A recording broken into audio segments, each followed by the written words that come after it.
The Falls Count Everywhere podcast would like to mention our friends at the following.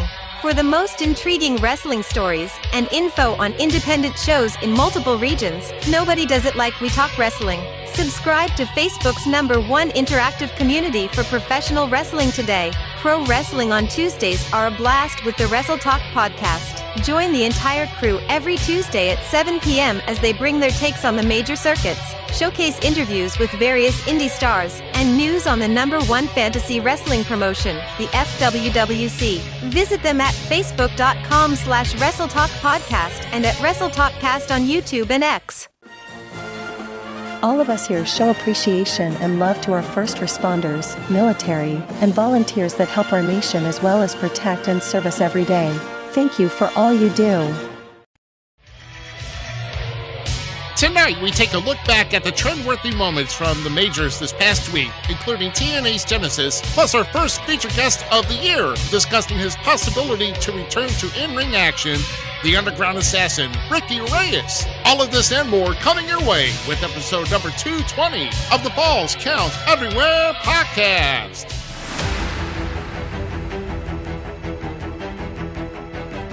Welcome to the Falls Count Everywhere podcast.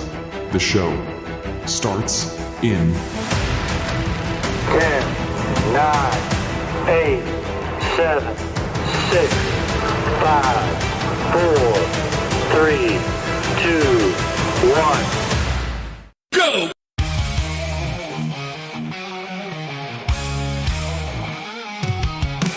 Welcome to the show. Buckle up tight. Rough cut, Rick Ruby in the spotlight. Champ City announcements breaking it down. Best wrestlers podcast in this town. Blood and sweat in every word. Echoes of the ring haven't you heard? Wrestling tales, raw and true. Podcast alive, bringing it to you. Mr. Cheat, bringing the style. Austin Cage making the fans go wild. Cutting deep into the heart of the fight. Best wrestlers podcast, fun and bright. Blood and sweat in every word. Echoes of the ring, haven't you heard?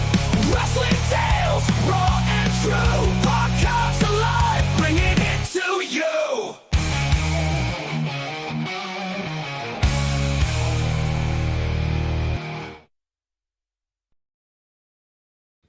And good evening, everybody. Welcome here to another fantastic Sunday night wrestling party. That's right. We're here live with episode number 220 of the Falls Count Everywhere podcast. And we appreciate you tuning in and joining us live as we get set to start a lot of great announcements and fun. And of course, first of all, the best part of our night is we have our featured guest that we're going to get right to here in about a couple minutes. I'm Rough Cut Rick Ruby. To the right of me on your screen is the Jump City Mouse Zmiz. Below him, of course, the Dirty Heel Austin Cage. And of course, we got GQ finishing out the Fab Four here on our panel here. And like so, we've had a lot horn this week. We didn't get no horn. What do you mean?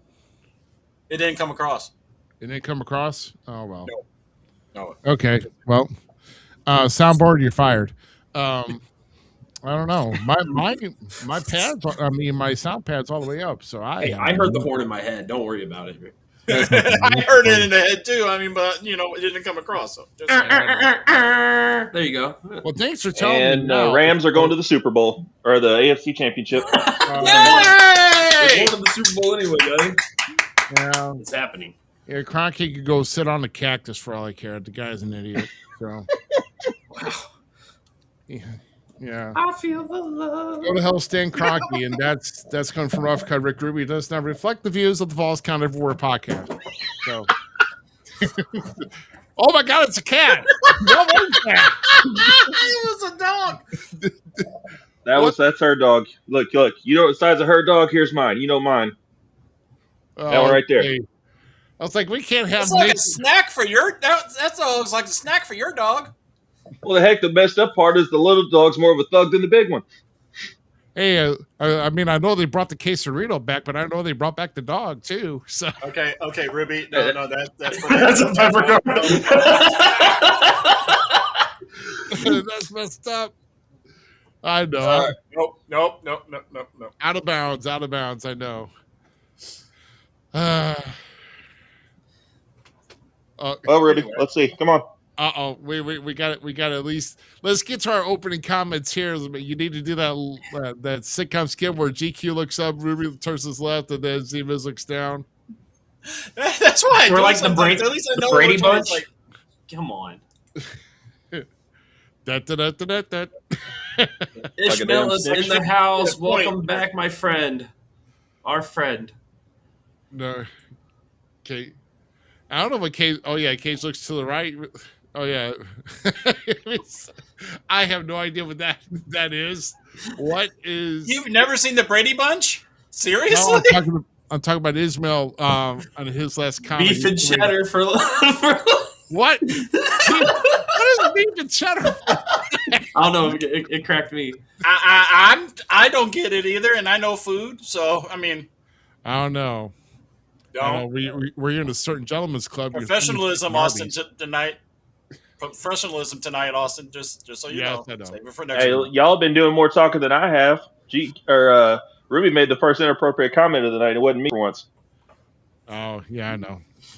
I've got some aggression. So anyway, we've done enough goofing around here, and we're gonna get right to before. Like I said, we got some announcements coming up. And then, of course, we're going to talk about, the best of the majors. Of course, some things coming up around the area, and then, of course, the major PLE that happened this past weekend, which is TNA Genesis. Kind of taking our best takeaways from that, and of course, also with upcoming up this week here, and so we're going to go ahead and get right to it. So, without further ado, well, hopefully my sound works. So I don't know. You guys can't hear anything at all. No. You guys can't hear that. No. Not that at all. You got the soundboard messed up. You didn't even wear the shirt. The rest of us are at least matching for tonight. I mean, you, Ruby, on the other hand, you should know wear your own merch. Hey, I'm out here busting my ass, bro. So I appreciate you. Don't listen to his jerkiness. He's still rocking some merch. What are you talking about? Hey, I'm wearing a promotional Yeah. shirt. Yeah. AC Dub. Hate? Can't even hear. Don't. Anyways, let's move forward, gentlemen. I think it's Yeah. I think it's selective hearing on Jim's part there, not hearing me. So everybody That's else a can lot hear of our me. selective hearing. Anyway. Yeah. Okay. What? Can't hear you. Anyway, let's go and get to it, guys. Before I go more off the rails than I already have, we're here tonight bringing in our featured guest of the evening. Of course, overall, has started the business back around 2000, maybe 99. Has taken some time away from the ring recently, but now there are talks of him possibly returning back to the square circle. So, ladies and gentlemen, put your hands together for the one and only, the underground assassin, Ricky Reyes, everybody. There we go. Ricky, how you doing, man? Good. How are you guys doing? Thanks for having me on again. Yeah, man, we greatly appreciate it. I know you got a busy schedule, but I know you got some things going on. We wanted to get you squeezed in, trying to get some maybe some returning faces back here this year on our show. And of course, can you believe it's been like 3 years since we've had you on? Good That's Lord. crazy. I know. I mean, he did give us that video shout out for our 200 too. So yes, he did. Appreciation for you, sir. But I know. Even Ricky has to agree. It's like night and day from the last appearance on the show to how all the production quality and everything now for this. I mean, just looking at the old stuff from back then. I mean, Yeah. We went from 720 to 1080. Yay. Jump it up there, dude. Oh my gosh. And we're supposed to have more gadgets here, but apparently I'm not using them properly. And hey, you know what? We could have actually done this here. Do you see it now? I should have done that. We heard that. that. Oh my gosh. Well, like I said, we appreciate you coming on. We know we got some valuable we've got a bit of time here with you. So we're gonna go ahead and get started here with us. So So apparently, like I say, you have taken some time away from the ring, and apparently there's a time that you apparently decided you were stepping away. Um, so if you could you take us back when you were last in the ring? Like who did you like? What was your match? Who did you face off against? And then also, I kind of want to know what your feelings were at the end of that match, and was this actually a known retirement, or did you just like silently step away and just not tell anybody? Well, I don't recall the person's name. He was I was in Laredo, Texas. I know that, and it was a little over 3 years ago. What happened was I had been having some knee issues going into the match, and while I was in the match, we were he was a luchador, so we were doing some like big high spot or something, and something in my knee had like popped real loud. But it Oh, Yeah, it wasn't like painful. It just felt almost like if you like crack your knuckle type thing. And I had that on my other knee, which I had surgery on, but it was just like, a meniscus tear, oh which man, yeah. so it's just it's just painful more than anything. It's nothing too serious. But so what had happened was the next morning it was pretty swollen or whatever, and I kind of just kept, kind of chucking through it. And then I realized like it was like a lot it was a tear in my meniscus ultimately. Uh, so I thought instead of having the surgery, it was a good time to kind of take the time to just rehab it myself at the gym, take some time off, which I have never done before. So I'd been wrestling for 24 years at that point. And so ultimately, I took some time off. And then that was, I think, early November. And then by February, I was pretty much back in the ring, training, feeling good, and I had some events booked up. Then some stuff at home was going on, and it would have been. I mean, nobody really knows, right? Like when to walk away, from anything. To be honest, athlete or not. Um, and I just felt like I was really burnt out, I guess.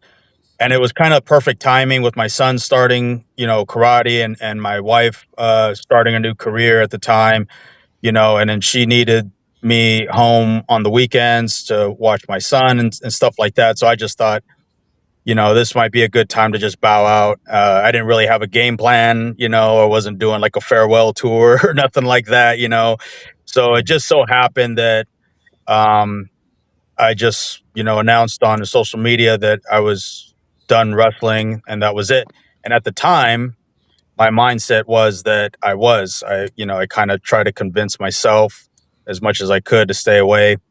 So I completely disengaged for a few years, and that was really it. It was nothing too serious. I mean, I was already training 3 days a week in the ring, back to doing normal cardio on the stairmaster 6 days a week. So I was back to preparing to come back, like doing my normal routines. And I don't know. I thought I was just trying to be, a good dad, a good husband, whatever you want to call it, and a responsible person. And thought, I'm being selfish by you know, constantly being on the road. So that's what caused the retirement, I guess, a few years ago. Wow. Okay. Yeah. Well, I'll tell you what. Because I know what pops of the joints feel like, and I know, and I've had them in the ring before. I've had hips, I had knees, sometimes even a back. Like a back just kind of pop on me too. So, um, that is never easy, especially if you get hurt during a show or like during a match, and you want to try and finish it. And thank God, I want to thank God that I have not had that I haven't got to that point where I had the X thrown up on me because of me, and I had to go walk back. I had to be carried back to the dressing room. I was able to carry up. So I mean, I did blow out. I think I suffered like a hip pointer during the match, and I actually suffered. And then I actually finished the match, and then actually they wanted me in the Royal Rumble. I mean, like a Battle Royal at the end of the night because they still wanted me to go over. And I'm like, I just blew my freaking hip out. And it's like, well, we still had this in plan for you. I'm like, okay, so no plan B. Awesome, thanks. So I had to go. Thanks, Frank. Appreciate it. Frank. Yeah, so GQ and Zmiz knows about the promoter I'm talking about, but this is years back. So does Ricky, actually. That's how I met Ricky. Yeah, Ricky was RCW with Frank Reed. Yeah. Oh yeah, because Alan Williams brought in Yep. Ricky Reyes. Like, and I had the pleasure of meeting this man at the airport, and it's one of the. Hey, dude, it was a pivotal turn for me in conversation. So you've been a big gracias to me. Yes, yeah. So I mean, I mean, whenever I decide to go away, I'd like to kind of have a planned retirement, and not just like sometimes you just got to make that announcement and people know, and it's like, oh, sometimes you don't get that pop in circumstance, and and if you're good with that, you're good with that. I mean, it's up for you to decide, and kudos to you also trying to be there for your kid and to be more involved with what he wants to do in life. So that's awesome on that retrospect. So but that's totally understandable. So what I'm going to do here, I'm going to go ahead and tag out Cage here to see if he do you got your question ready to go, Austin? Yeah, I got it. All right, cool. So I worked for like 10 years and I had to stop because of a back injury from a car wreck. But I always try to get as much knowledge as I can, and I always ask this question to anybody who's been in a bigger promotion like you have. What was the hardest part about being in the business for you, like being in ROH, Lucha, and all that? What was the hardest part going through that? You mean like getting there, or when you're already there? When you're already there, like the thing I always hear is what's the word that they always use? Politics. That's a word I hear a lot from a lot of big names. That's probably the main word I hear. Yeah, I was gonna say playing the game is the hardest. A lot of people, independent guys, they feel like once I get a contract, that'll fix everything. It just makes it worse because the stakes are higher. The money goes from making hundreds to hundreds of thousands of dollars, right? So now that's worth hurting somebody for, when it comes down to it. So but yeah, that part of it, and really just understanding that it's a process. Like, that was something that Chavo Guerrero told me constantly in Lucha Underground, because I would tend to get a little upset, and then he was one of the few guys that could talk to me, and he just kept telling me, just trust the process. It's we're in it for the long haul, and but if they don't tell you stuff, and you feel like the direction that you're headed is not where you want to be, you just become more and more frustrated, because I was living in Pennsylvania at the time, flying to LA. That's a 6-hour flight. They bring you in the day early, you leave a day later, and I'm doing all these vignettes throughout the week. So I'm there all week long. I'll do a dark match, and then my segment on the TV show was, a 3-minute, run-in type of situation, and you're back on the plane, and I'm like, man, what the fuck? Like I'm coming all the way out here for this bullshit, and then you see guys like Phoenix and Penta and Mil Muertes, like they're getting 20, 25 minutes on the show. After 4 years of that, it gets frustrating, but I won't even say it's the politics or anything like that. It's the mental part of that, because in the independents, guys book you and you go out there and steal the show, then that's your contract, right? Okay, well, I'm gonna book them again, and then you do it again. So they want that, right? Like independent. I always tell guys how different independent wrestling is like the old territory days, and then TV wrestling is completely different. It's a whole different animal, and it really depends on where you're at in your career at the time. In ROH, it was difficult because Low Key left, TNA pulled a bunch of talent, so our, storyline or year-long buildup was demolished, I think, like in March or April, whenever Low Key left, and ruined everything for us, right? So that was frustrating in that sense. And then in Lucha Underground, I was more mature, more seasoned. That was 10 years later for me. And, I was in a different headspace where I understood a little bit more. So I was trying to digest everything and learn as I went. I asked the right people, all the right questions, but it still doesn't take away the frustration, because sometimes you just sit in it, and you can drive yourself crazy, and everyone else around you is kind of giving you the rah rah. No, man, you're great, blah blah blah, but you ain't trying to hear all that. You know what I mean? You're like, look, this is my opportunity. I need to be. I was trying to explain to them, like, look, the independent bookers are booking me based off I'm on the show, and they're like, yeah, but you're in the main event angle, and I'm like, yeah, but they don't see me in the ring.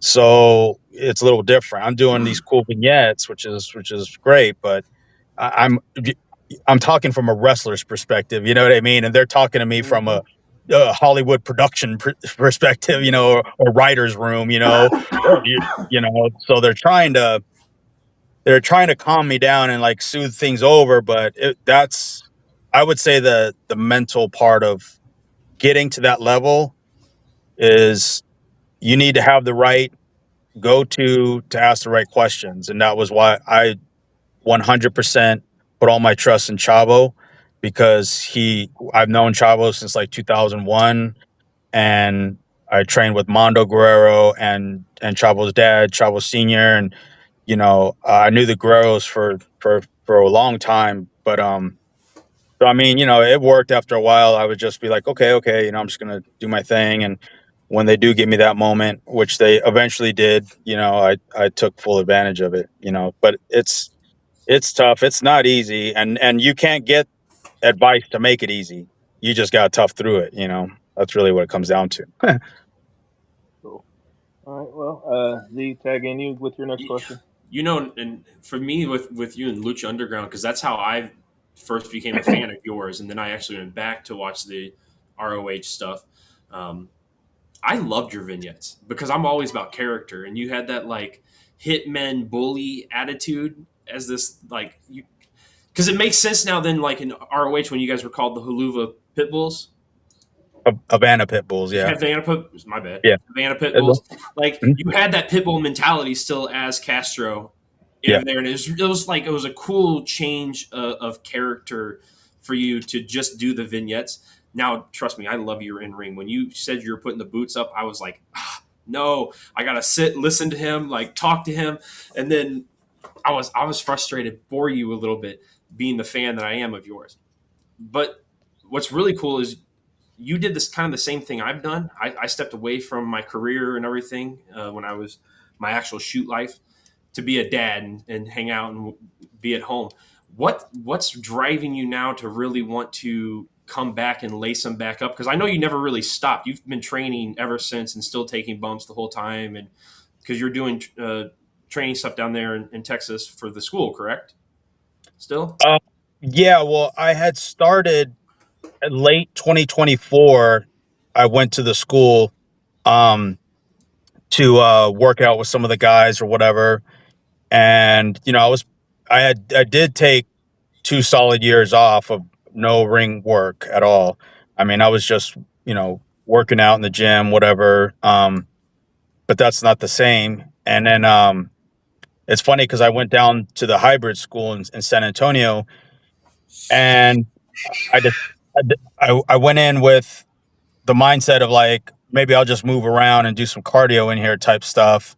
And then I kind of got that itch again. I mean, I always kind of had it, but so I went and worked out with the guys, and then I I kind of wanted to start to come back, and I thought about it. And then my grandfather passed away, and then it kind of just derailed everything for me mentally. I was just I don't know. I just felt lost, I guess. I don't know.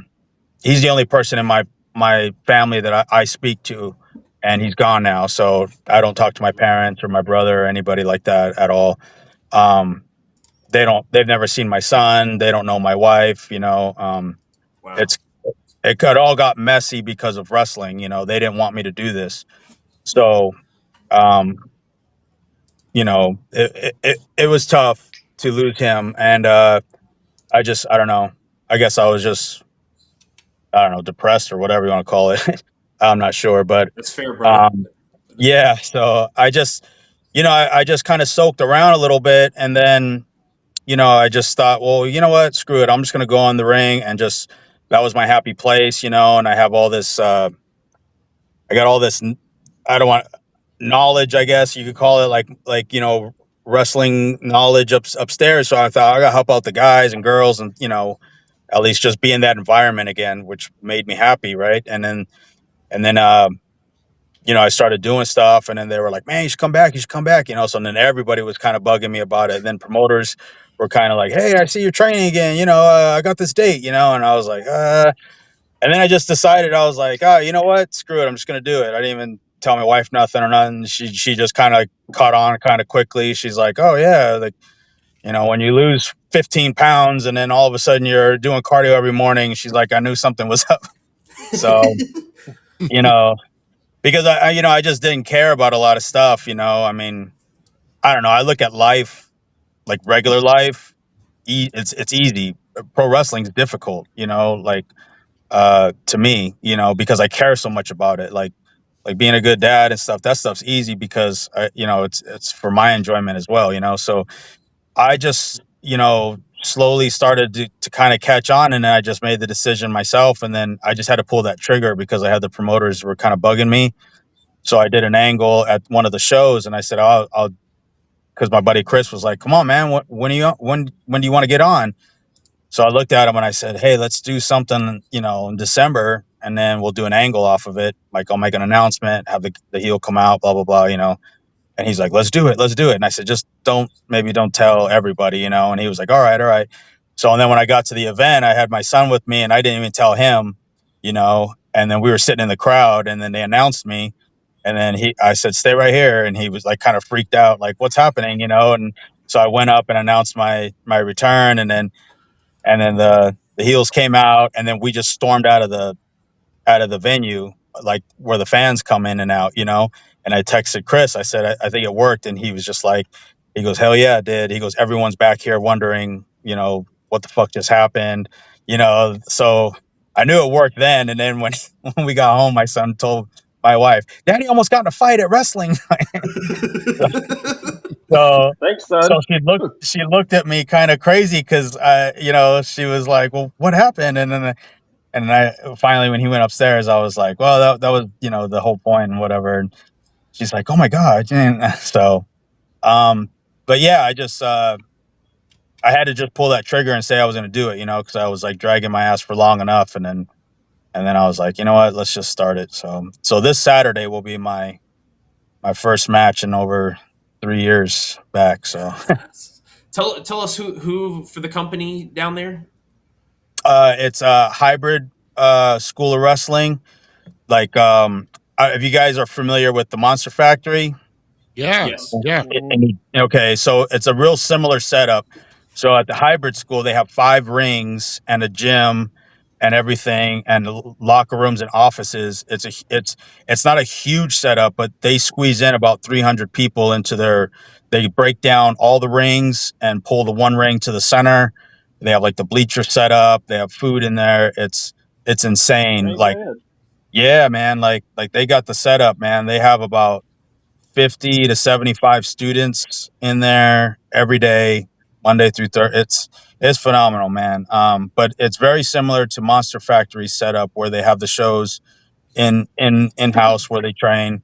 Yeah, so I just started working out with some of the guys, and then Chris Marvel, he was like, hey man, he goes, who do you want to work against? And I said, he goes, one of the students. And I said, yeah, whoever. I said, give me a good heel, so we could use this as an angle. I said, and then later down the line, I'll go to a more natural role or whatever. And he was like, okay. So that's pretty much it.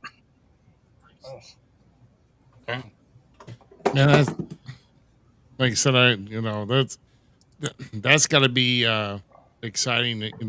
Once over 3 years. I mean, if you're continuously training, and taking those bumps, I mean, I'm sure you should be okay. Obviously you've been in on more higher stages in this business, so I think this should be a walk in the park for you. So, but that's awesome that you're getting back with that. Let's see, Austin. I think you got another question set for Mr. Reyes. Um, Out of like all the people you've worked, either if it's been Ring of Honor or Lucha or anything, do you have one person or a tag team that was your favorite to work? Well, yeah, both. Tag team would be probably Rocky and myself when we were teaming in ROH. I mean, the Briscoes were by far the absolute best professional wrestling tag team of any generation, period. And I'll fight anybody to the death to uphold that, because those guys would fit in Crockett and Bill Watts, Attitude Era, you name it. You drop the Briscoes in, just the way they look, just let them do their thing, and they were it. The first time we wrestled them was our debut match for Ring of Honor in 2004, and we had heard about them, because I mean there wasn't much internet back then, but I remember so we wrestled there. We wrestled a few times in Ring of Honor. And then we did a PWG show, and their flight was delayed. And yeah, and we're geared up, and we're match 2 or 3. I can't remember what it was, but I remember they were already dressed and like whoever got them from the airport, right? And that was by far our best match. I can't tell you, it was maybe 2005 or 6. I can't even remember, but I remember they came and they were like running with their bags, and me and Rocky kept telling Super Dragon, like, hey, can you put us later? Can you put us later? And he's like, oh no, we got a 10-man gauntlet guerrilla warfare bullshit. And I'm like, fuck. So Thanks. bro, like, I'm like, just switch, just put us back right before intermission, like that's all you got to do, instead he had us like 2 or 3 or whatever. But anyways, so he just wouldn't budge. So we were pretty pissed off. And then the Briscoes are, like the most lovable guys, and they pop up and we're like, oh, we're on next. And and Mark's like, yeah, baby, I got my gear. Let's go. So I mean, my thing was, I didn't know if they needed to warm up. I didn't, you know what I mean? Like, and they're like, no, we're good. And I said, all right. And I said, well, what do you want to do for the finish? And I think Mark was like, Doomsday, baby. And I said, all right, just put it on me then. And we just went out there and had like a 20-minute, we were just having fun. Like, it was our best match ever, man. Like, I remember Mark doing like the front flip dive to the floor on us. And I didn't know he was doing it until he was all the way up there, and he was like, catch me, baby. And he like jumped, and I was like, oh shit. Like, and I just, I like had to like dive for him, like in the end zone. And I was like, fuck. And like, we go down, and he's like, thank you. And I was like, man, I said, you're fucking crazy. What are you doing? Like, this is shit you got to figure out, bro. Like, don't just throw that at me, but I met them after a Ring of Honor show. They just treat you like any other people. They were cool as hell to me. yeah, man, they're awesome. I would say them, and then in a singles match, like I have favorites for like different reasons, like I have like I worked Eddie Kingston a bunch in New Jersey and in New York. Yeah, and we have great matches just because we have the same mindset of a match, like a 90s All Japan, type of style. And then I've worked Alex Shelley on singles and Chris Sabin. When they're in singles, they're a little more controllable. When they're together, they're a little more spot heavy, you know, because they can both work. And in the singles, that's where I can get them to just like, you know, just work around a little bit and just do their stuff. So, I mean, I like wrestling Samoa Joe, like, you know, back in the day when we were wrestling, you know, off and on. Yeah. You know, Brian Danielson, like, I like wrestling Brian because we did a match in PWG where we just called the finish, like which was he was countering my submission to home, and we must have wrestled like 20 minutes and didn't even call one single thing at all. I said, "What do you want to do?" And then he was like, he goes, "Are you still doing the sleeper?" And I said, "Yeah." He goes, "I'll counter it into the chicken wing." And I said, "Cool." And then I just walked away, and I thought he was going to be like, wait, come back. And then I just kept walking, and I went to my area, and I was like warming up. And then right before we went out, the match before us, and I said, "Did you want to do a shine or something?" And he was like, "No, let's just wrestle." And I said, "All right, see you out there." And you know, so everybody has their own. Because I can wrestle pretty much any style. You know, so I like different guys for different reasons. You know. Cool. Yep.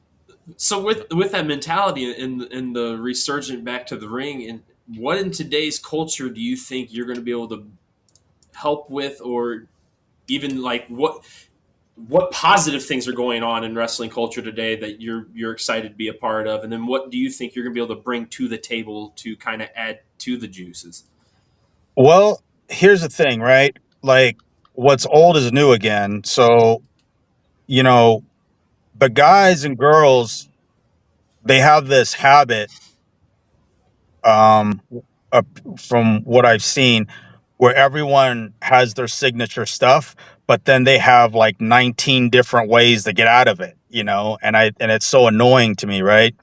Where I'm like, if that's your thing, why would you give somebody, you know, an exit plan out of it, you know, 4 or 5 times? It's not the RKO. Like, people don't know you, you know? So being able to teach the value of basically how the old guys used to say, protect your shit type thing. Because once I laid that out for them, like we did a tag match, a practice tag match, you know, like we had a girl in it, you know, and she was like, "Well, this is kind of my thing, so you can get out of it." And I said, "No." I said, "That's the finish. Like I don't need to get out of this 9 different times." I said, "Trust me, no one's gonna care." You know, I said, "Just hit it, and it has value." You know, and I said, a year from now, you know, in front of the same audience, that's when you give someone an exit, you know, or an escape or whatever. But teaching them stuff like that, I found, and it's funny because I always preach simplicity breeds brilliance. You know, the easier it is to digest for like, I make my match to where a 6-year-old and an 80-year-old can follow along the match, right? This is the good guy. This is the bad guy. He's the better babyface is the better wrestler, which made the bad guy mad. Now he's beating him up. Like, you know, like, I mean, and any classic horror movie, right? Is like, you know, blonde girl in her underwear running through the field. You know, that bitch is getting her head chopped off, you know. Um, Just dumb so enough to look back. yeah. Or trip and fall, you know, you know. So, you know, I just try to preach simplicity, you know, and the less cluttered and complicated that they make the spots, the easier it is for everyone to follow along. So being able to work around with all them and then the newer guys and girls that come up, you know, I mean, I'm all booked up until I think the middle of March or the end of March right now. So, you know, I'll be able to get in there and do that with everybody and just show like that doesn't have to be as complicated, you know. Hey, that's what we preach to our locker room. So I'm with you right now. Brandon Espinoza be preaching that to the guys all the time. Slow it down. Don't worry about it. If you think you're going too slow, slow it down a little bit more. Like, relax. So, Well, there's that old school phrase: "Keep it simple, stupid." oh yeah, that's the best stuff. And the best thing about this whole conversation, what you're saying, is like a lot of the big guys need to listen to what you just said. Yeah, Protecting their shit. Yeah, no, there's these 2 guys. So when I did the announcement, they had a tag match right before my announcement, and I watched two of the guys, and they're pretty good, and they're huge, you know, um, and they I don't know. They just didn't. They wanted to do the big face off. It was a 6-man, and then finally they got face to face, and the crowd came up. But prior to that, the one guy, the baby face, had already super kicked the heel, you know, early on in the shine, you know, and then the other big guy like took a couple of arm drags from a smaller guy. You know, I was like, "You're not big anymore, dummy. Like we're all the same size on the floor." You know, I was like, "What are you doing?" And he was like, "Oh, I don't know. They called arm drag." And I'm like, "Not for you, bro. Like you should have just stepped on him. Like, what are you doing?" And you know, like when I explained to them why I was disappointed in it, you know, you see the light bulb go off, you know. And I like everybody there, you know, but what I hate is they'll do the bad match and then they'll ask me and then I'll tell them everything they did wrong. And then they're like, "Man, we should have did that." And I said, "Look, dumb shits, come to me before the show and get this knowledge." I said, "You guys go out and do a bad match." They're like, "What'd you think?" And I'm like, "Where do I start?" You know, um, and all the stuff is all is emotion driven, you know. And I tell them, I was like, "Dude," I said, "there should have been a melee, a brawl, and then you throw out two guys, you throw out two guys, and then the pause." And then the crowd would have came out like, "Oh shit, here we go." And then the bad guys come and take it away, you know, and they're like, "Oh yeah, yeah." I said, always bad guys take that moment away because then they get the heat for it, you know. But Yeah. you know, stuff like that. I mean, you know, that's the stuff I'll be able to help guys that want the help, you know.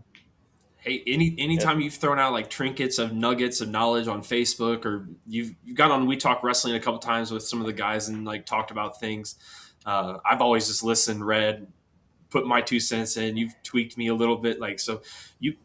I appreciate you dearly for the person you are and how you view the business, because it's kind of how I view it with the new mindset too. To like, hey, we can shine it up here. I think to do this. So I appreciate that, and I can't wait to hopefully meet in a locker room one day again.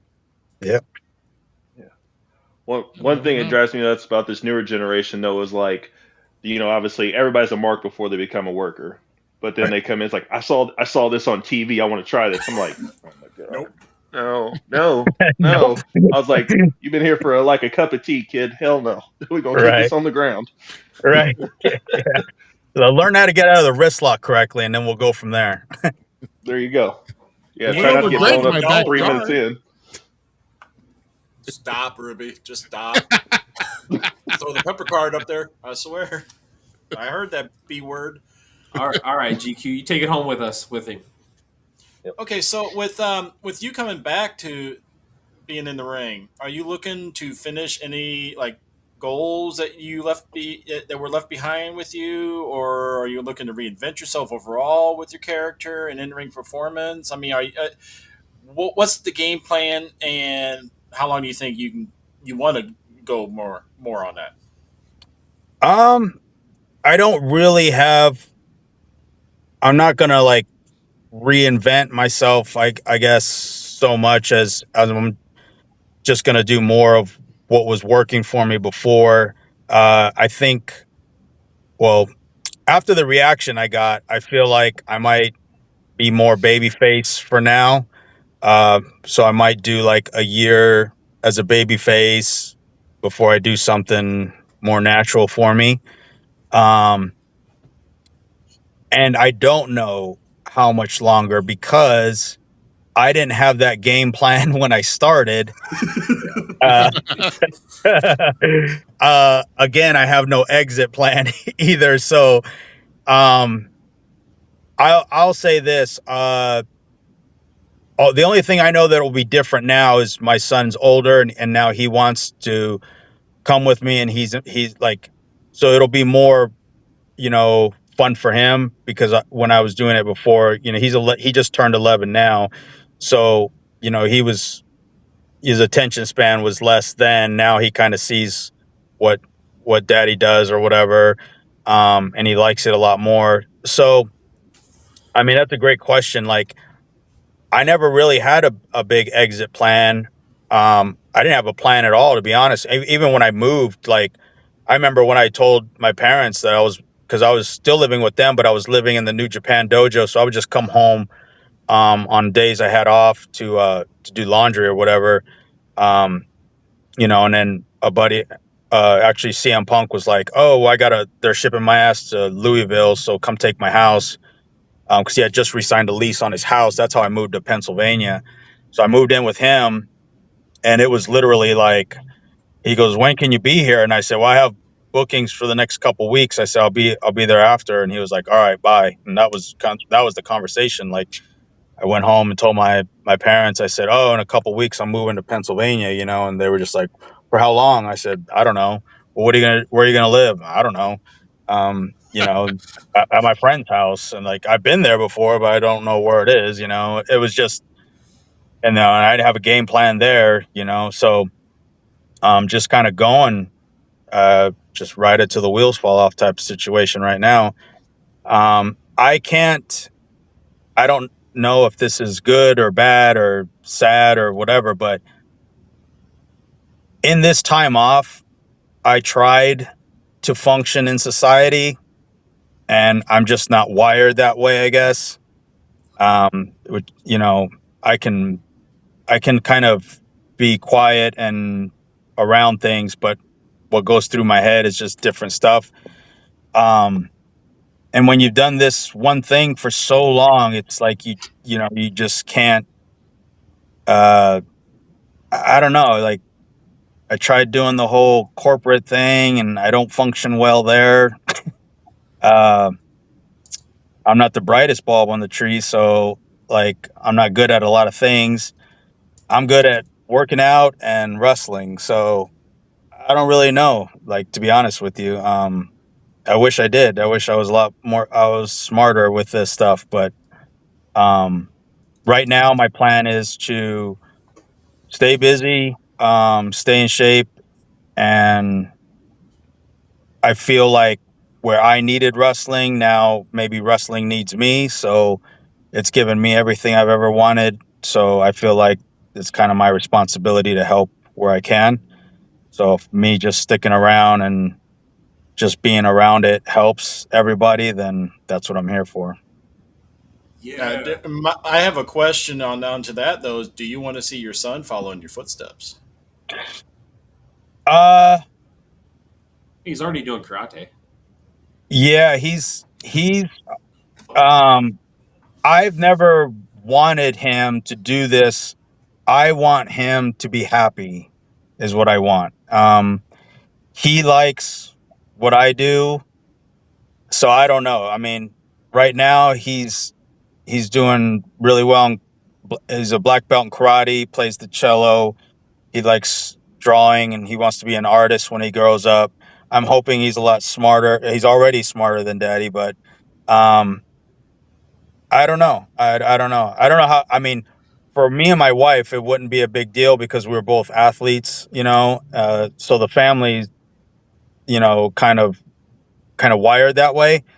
Um, he wants to play soccer. He's got a bunch of stuff that he wants to do, but we'll see, because he loves working out. So I feel like once this kid's body starts to develop, he's going to be in the gym all the time. So who knows where he'll go? He might, you know. So I'm not pushing him for it, if for, you know, but if he wants to do it, then, it's up to him. I'm going to be supportive. Me and my wife, the reason why I don't have a good relationship with my parents or my family is because, uh, they repeatedly told me like that this was not a good idea. And then I was like, well, I'm going to do it anyways, And even when I was doing it and I was successful at it, they still did not approve of it, and we still had problems. So I just cut them off completely. At this point, I'm like, okay, you don't deserve to be a part of this. You never wanted to be, and now you don't get to be a part of my family. So I'll be the opposite for my son. Whatever he wants to do, if he wants to be a cook or an artist or bag groceries, whatever, he's not going to be lazy. That's for sure. And that's what this generation is, lazy. So that's good. Yeah, right. Hey, my oldest is learning sound already, so he's 15 behind the soundboard with Alan, doing sound for IEW. So it's pretty cool to see him. And then my daughter is already wanting to help out with things and does tear down. She's better tearing down a ring than most of the guys. Yeah. That's good.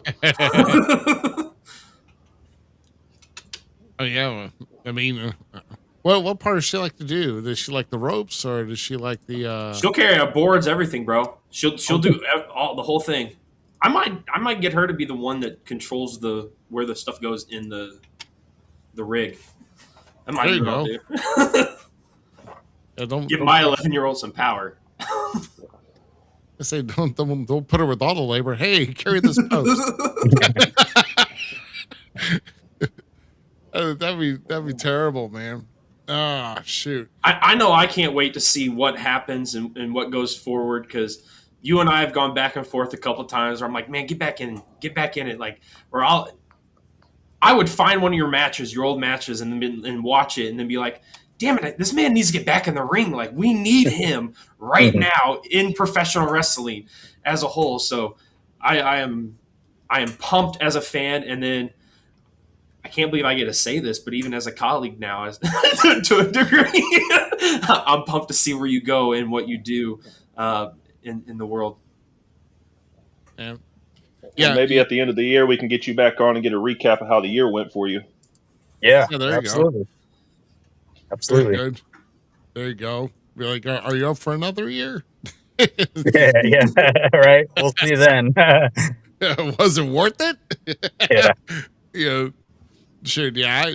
You're talking about trying to find old matches and everything. Now he's mentioned all the guys he's worked. I'm trying to see if there's a match out there with him working Samoa Joe in singles and see if he's come off the top rope. PWG, I think they had a match there. That's one of my favorite matches is him over there with Samoa Joe, if not mistaken. It was PWG. Oh yeah. Well, I'm gonna have to look up the Briscoe brother matches. Briscoe one, dude. I'm looking. As soon as this show's over with, that's gonna be dug up fast. Trust me. I will send it out. I'm just wondering if he came off the top rope trying to do a high cross body on Joe and he just like totally walked off. That became a thing for Joe in TNA, if I'm not mistaken. That's where it became. He said on that Chris Van Fleet show. Yeah, because that's one of my favorites too. Like, hell yeah, I'll watch a Joe match any day of the week. Oh man, yeah. Definitely some great stuff, man. And I think, like I said, I think that's about all we have for you. Like I said, I know we're coming up on our time here, but man, what I'd like to kind of throw it out to you is where people can find you, whether it be social media, websites, whatever. Like I said, kind of let us know where you're going to be on your first show coming back on Saturday. And any other final thoughts or anything else that maybe we haven't touched on? Yeah. I mean, have a Facebook. My Twitter is Ricky Reyes, SATX. And then Instagram, Ricky Reyes. Yeah. I mean, I put up all my stuff on social media, and I mean, I'm just excited to get back in it. It's funny how it would just, like when I did step away, it was a very, very difficult thing for me to actually do. And then once I did it, I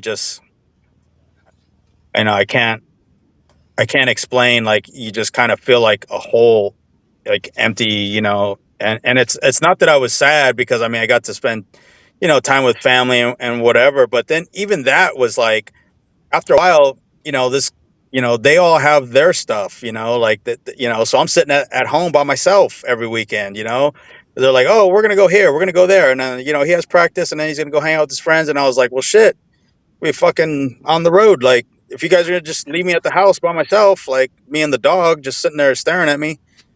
I was like, well, fuck it. Then I'll just go back to wrestling. And then they were like, yeah, like, go do something. And I was like, all right, well, fuck shit. Like, Looks like fuck you too.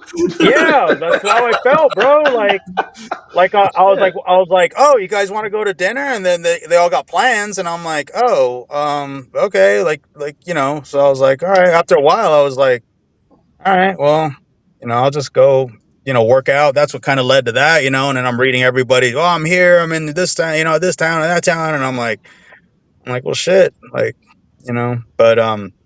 that was kind of also a thing that happened, because he's growing so fast, and then my wife's, she's doing so much, and with what she does, so it's like, man, I was like, I'm gonna go back to wrestling where people care about me, That's fair. Hey, That's fair. Yeah. Well, that's the messed up part is like when they don't want you to bug them because they're doing something, but when they reach out to you and you say no, you're the heel. Yeah, right. It's like, oh, I'm gonna go here. You're gonna come watch, and I'm like, no, I gotta be here. Ah, fine, whatever. And I'm like, what? For 2 years, I sat on the fucking couch and no one gave a shit. Now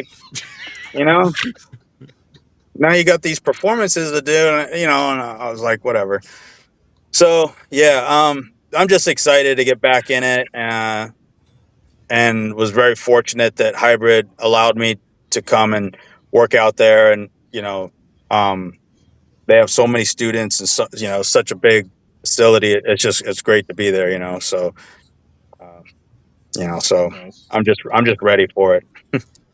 that's awesome. Once again, it's this coming Saturday, making your return, and I'm sure there's going to be a lot of people that are going to have eyes on it as far as how things. Definitely let us know, or at least let let Zmiz know how things went. And because we at least like to kind of follow up to see how things were. Maybe we can kind of give a little bit of update. Yeah, absolutely. Maybe when we before we get started on the way next week. So Cool. Yeah, so definitely looking forward to you returning. And we're excited for you, and definitely, don't do anything that I wouldn't do, which is jump. Yeah. so, No. Nope. so I don't know, but no, we appreciate you, man, joining us here tonight. I know we're up on our time with you, but definitely stay in touch, and thanks again for hanging out with us, and This is looking really nice forward to website. Saturday to see how you fare, man, and best of luck inside the square circle. Cool. Thank you guys so much. I appreciate it. And yes, let's do this again. All Thank right, you, buddy. Ricky. Have a good one. Good to see you, Thanks, sir. Frank. You have a good Thanks. rest of your night. All right, you too. Thanks. All right. Sweet. All right. So that was Ricky Reyes, man. Taking our time out in our first hour is on his exciting return to hybrid wrestling, and of course GQ doing the administrative part with the putting up the links and everything here. So if you're watching on Facebook, and you're watching on the Facebook feed, you can I tap wasn't on that. able to do a picture into the chat though, so if you're able to pull that up there for the match picture, I just put it in our group chat. Oh my gosh, yeah. Let me. I will see if I can get that in. Yeah, so I will definitely be working on that, man. But man, so some great takeaways from the interview, huh, Z? Oh, dude, yeah, I'm pumped. I'm excited. For one, I didn't realize he and Briscoe had a match in PWG because that's one of my favorite little honey hole promotions to go watch because there's some gyms down there. Where's that at? They don't wrestle anymore. Well, PWG where was doesn't. it? Where was it at? Pennsylvania, right? This is where they're mostly out of, was Pennsylvania. Correct, GQ? Correct me if I'm wrong. Or was it West Coast? Hold on. That was I know Pro I've heard Wrestling that name. Gorilla, right? Yeah, Pro Wrestling Gorilla. Based in Los Angeles, actually. Oh, so then it was the West Coast, my bad. Wrong thing. So that was not in LA, right? Yeah. Oh, what was I okay. trying to look Okay. All right. Yeah, give us some time here to kind of work my magic here, guys, because I definitely want to try to, because I'm going to blend it in with our announcements here that we're going to have here shortly. And but no, Hey, before we really get into announcements, I want to do a shout out to one of our former guests of the Falls Count Everywhere, one Brick Savage, and give them a happy of birthdays. So, Brick, we love you. Have a good one. Enjoy and have a good day, my dude. Oh, yeah, Rick Savage. Yeah, we haven't. God, can you believe it's been like over? I mean, not as long as Ricky Reyes. It's been a while for him, but it's. But no, he was a good guest that joined us in the with that, and what a interview that we had with him too. So Yeah. absolutely. So how about we do this? Let's mosey right into this because, like I said, this is Ricky's match right here. Come Saturday, New Year's hybrid experiences. So this is in San Antonio. Nice. This coming Saturday against Armani Savage. Armani Sage, excuse me. I always said Armani Savage, probably because it looked close to it, and the guy had long hair and a beard. Okay, so Yeah, it does look. I almost read that wrong. I'm not gonna lie, I think I did too, so don't feel bad. Yeah, yeah. So doing a search real quick, I cannot find that match though. Nowhere online yet. I just know that the match is. Just give me which a I few believe my seconds. friend. I was gonna say I believe my friend Tim can actually he'll post in the chat, I think, on what the full match what that was though. But as soon as he gets the chance, Yeah. Well, Yeah. I'm sure I'll say Z will find it. I heard your friend's I'm good still scrubbing the dark web, so we should be able to get it. Dude, I will find that match. I promise you. But that's New Year's. That's New Year's Eve, and I thought I had a. Well, let's see what else we got. The regular mirror. Okay. The Briscoes. Okay, there we go. Yeah, that's the match we gotta find right there. That PWG That's match. the match we gotta find. We Okay. gotta find that match.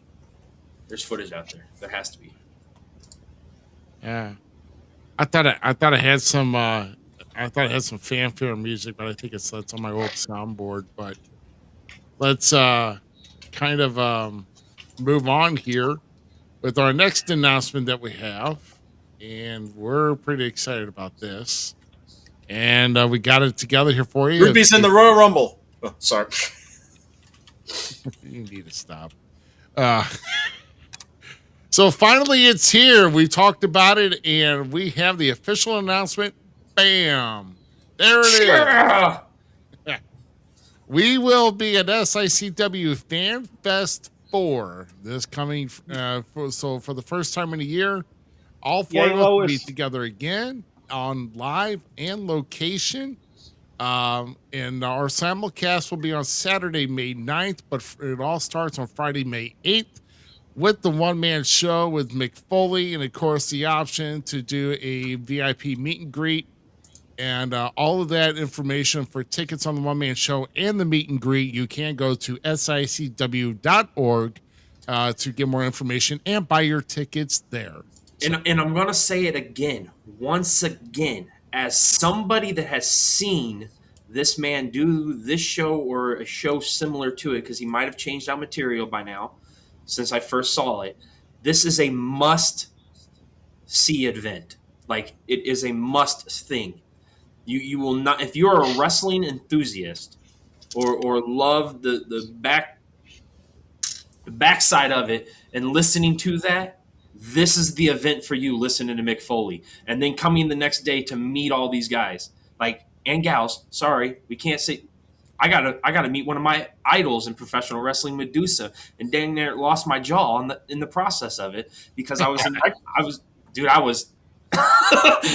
I got to say hi to Randy Orton again. I'm just saying. Shut up, GQ. Shut up. We're about to throw. We need to find a card for him. This is not fair. Oh my God. One day, I will have the cojones to give Herb my picture so that I can have Randy and Bob's signature on it. I think it's right here. There you go. But no, this is our official announcement, and there we go. Yes. There you go. That's that was some gold there when. When him and his dad were working together on SmackDown, that was the greatest stuff. I mean, how cool is that? That's got to be really cool for him, though, and for Bob, too, to come back just to work for a while. But no, screw you, GQ. Doing that all the work with the Undertaker was the best. Oh yeah, of course, beautiful stuff. I think that was like over 20 years, ago. I think like in 05. I mean, you know where I got the photo from. Yeah. Yeah.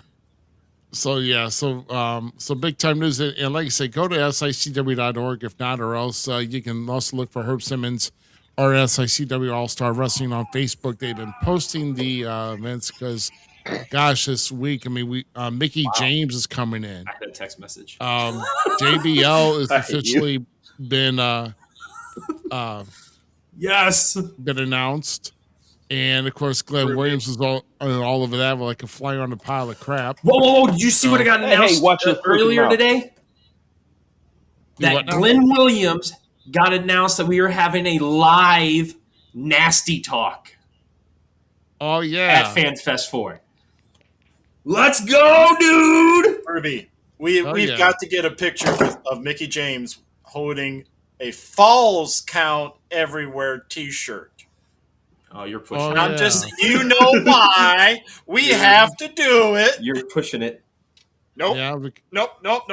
This would be better than the last year's thing. Pepper card. Yeah. No. Yeah. I know what you're excited about him. I'll say Z's got the most friendly face, so we might want to ask him because GQ, you might scare the poor girl. Hey, but okay, I've met her like about 7-8 times, so. Doesn't mean you didn't scare her. She's got a lot of wrestlers got to put on that fake face because they get paid to do it. You're making tally marks on this, or airports don't count. Oh wow! Wow! Yeah, I call the airport the stalker yard. That is sad, boy. We got ammunition in different weeks. Yeah, I love you, GQ, but you set that one up, bro. Somebody went by ammunition and start buying, reloaded up. Oh man! Well, I think this was a build up from the first hour because we all was kind of polite. We didn't really say anything like we would normally say. Well, let's be honest. Ricky had that covered for us. Oh yeah. Yeah, like no one's gonna throw the pepper card at him. So, well, no, he's our guest. He can do whatever he wants. I'm not blaming him. I thought it was great. I'm okay with it. I felt like me and that man get along great, dude. I'm telling you, man. He's an awesome cat. He says fuck about as much as I do. Dude, light bulb. We got to talk. Yeah. Well, this one's got an explicit rating, so I mean, I sometimes I guess you have to go with the flow, but once again, it's false count everywhere because the fool can count anywhere. So, yeah. That's true. No, high five. GQ knows what I'm talking about. So. GQ, come on. That was a good setup to your setup. Come on. I laughed. I mean, okay, I'm sorry. just I laughed sure. at that. So making sure. I laughed. I know you meet a lot of celebrities flying from one rich city to another rich city. So don't worry, bro. I got you. No, it wasn't that. We're just talking about this abomination of a pilot show. I mean, and while Alan's in here, can I just say that we're going to be working also along side by side at the Fan Fest with Illinois Elite Wrestling, who is also an official vendor, and Alan Williams actually kind of helping us out here this year. So I do want to say a special thank you to Alan Williams and Illinois Elite Wrestling to work along with us here at Falls Count Everywhere and SICW Fan Fest 4. So, Alan, thank you very much for that. I do appreciate that. How we talked about the high five thing on the side? There you go. Well, we got to go down, dude. Well, you're on my side. You're still right. We're good. Slap hands. Slap hands. Slap hands. God dang. Now that's a Bobby Boucher. So slap hands. Now, also speaking of IEW, and of course we'll be talking more about. Of course, we're going to be talking about FanFest 4 as weeks come along. So don't worry, we got a long road ahead of us, but it will come up quick. So February 21st, I believe this is. Yes. February 21st, Savage Games. And, Yes, and right sir. now, if you're not going over to IEW's Facebook page, Illinois Elite Wrestling's Facebook page, you can vote on the next two competitors to be added to a brand new match style that we are going to bring to IEW called Savage Games. 4 competitors, and it's going to be, God dang it, like 4 competitors, 30 minutes, I think, or 15 minutes, most falls to the pinfall. And is everybody coming out to Pomp and Circumstance on that? I don't know about that. Don't make fun of my voice. and then the great Jody Ultra brings the Jody Show to Illinois Elite Wrestling when he brings his heavyweight title and takes on his challenger. Dude, I'm pumped for this.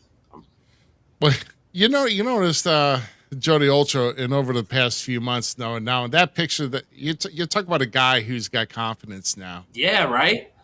That photo there looks like he's confident. I mean, he's been preaching for months about that. When he finally got his opportunity and got that title, then now the game's changed now. Don't think that Zmiz never noticed. Zmiz petitioned to you to bring him on Falls Count Everywhere. I believe in Jody Ultra, and I know this is going to be some controversy potentially because Dysfunction decided to take their business somewhere else in the local St. Louis area too, which is SICW, and they got a match coming up here soon. Too. I think that's February 7th is that one. So Dysfunction's representing St. Louis pretty well, and like I'm saying, dude, I'm happy with what confidence Jody has. I'm happy that Dysfunction has a step back in their gear, and they're coming strong to take back what, dude. Savage Games is gonna be hot. February 7th is gonna be hot at SICW. That's all I'm saying. Keep eyes out. That's right. You got to keep your eyes out as far as that's concerned. So yeah. And that's a long way away too. So I mean, we've got shows upcoming here next month. ACW, which is my home promotion here, we're going to be having a doubleheader or like a back-to-back night event back in Southwest Missouri. That's going to be on February 27th and 28th. And so we're not going to be back even around the area, I don't think, till like maybe March 14th, which is going to be DeSoto, Missouri. So yeah, man. And then of course that's SICW on February 7th. There's big matches on with SICW, including Attila Khan and Man Pondo teaming up to go against the Gateway Saints of Jason Breed and Sean Vincent. So after the one time I wrestled Pondo, I can never take that man serious because that man makes me laugh every freaking time I see him. Nah, man. Fix your mic there. Oh, sorry. Yeah. Pondo, I believe, was he was actually in Strictly Insane Pro Wrestling last night. So he actually was booked there and where they usually go. I'll tell you, yeah, there's some other wild stuff I saw today, and from another promotion that's been around as far as like a death match that went into a crowd using light tubes and then having the bed of nails and getting stuck in your hands and arms and bro, unless you're paying me a week's salary, it ain't worth doing that. I'm sorry. It is. Ruby, what's my favorite quote? I don't know. You can kiss the fattest part of my ass with her. Yes. There you go. Guess I'm wrong. I was like, is there another one? No. I'll take, the old-fashioned chair shot, but all that shit, no, sir. No, yeah. I mean, like I said, there's not much else here. So I'm actually trying to get to where we're going to need to go to next. We've got lot to talk about here.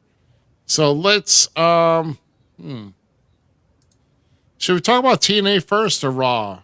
Because I know TNA Genesis. I mean, like I said, Yeah, I think we should probably would kind of maybe talk about TNA because Yeah, it's the they've most had some recent. big Do that. things Can on we just talk about Thursday. TNA as a whole? Thursday and Genesis? Yeah, yeah, let's do that. I would think let's kind of bring them to the forefront, right?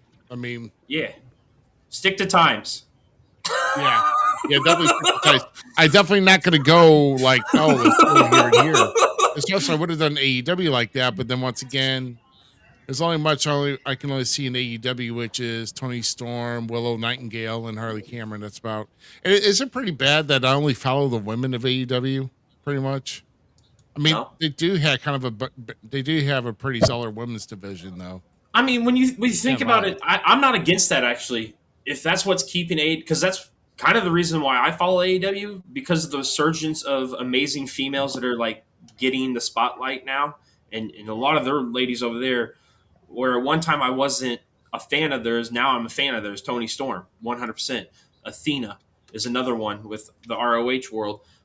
So no, I think that's a very big compliment to what those ladies are doing. There's a lot of good guys over there too, but the guys roster just feels so bloated that I can't keep track. And that's not knocking Yeah. anybody because there's great matches, and I'm okay with just a great match. So I can continue watching it that way. But this TNA debut that Yeah, that was yeah, a I lot of get it. whole lot of sketch, bro. Like, and then obviously something went over because they had to give the announcement of what's going to happen for the main event of Genesis after the fact. Like, you know what I'm saying? Like, it ran out of time.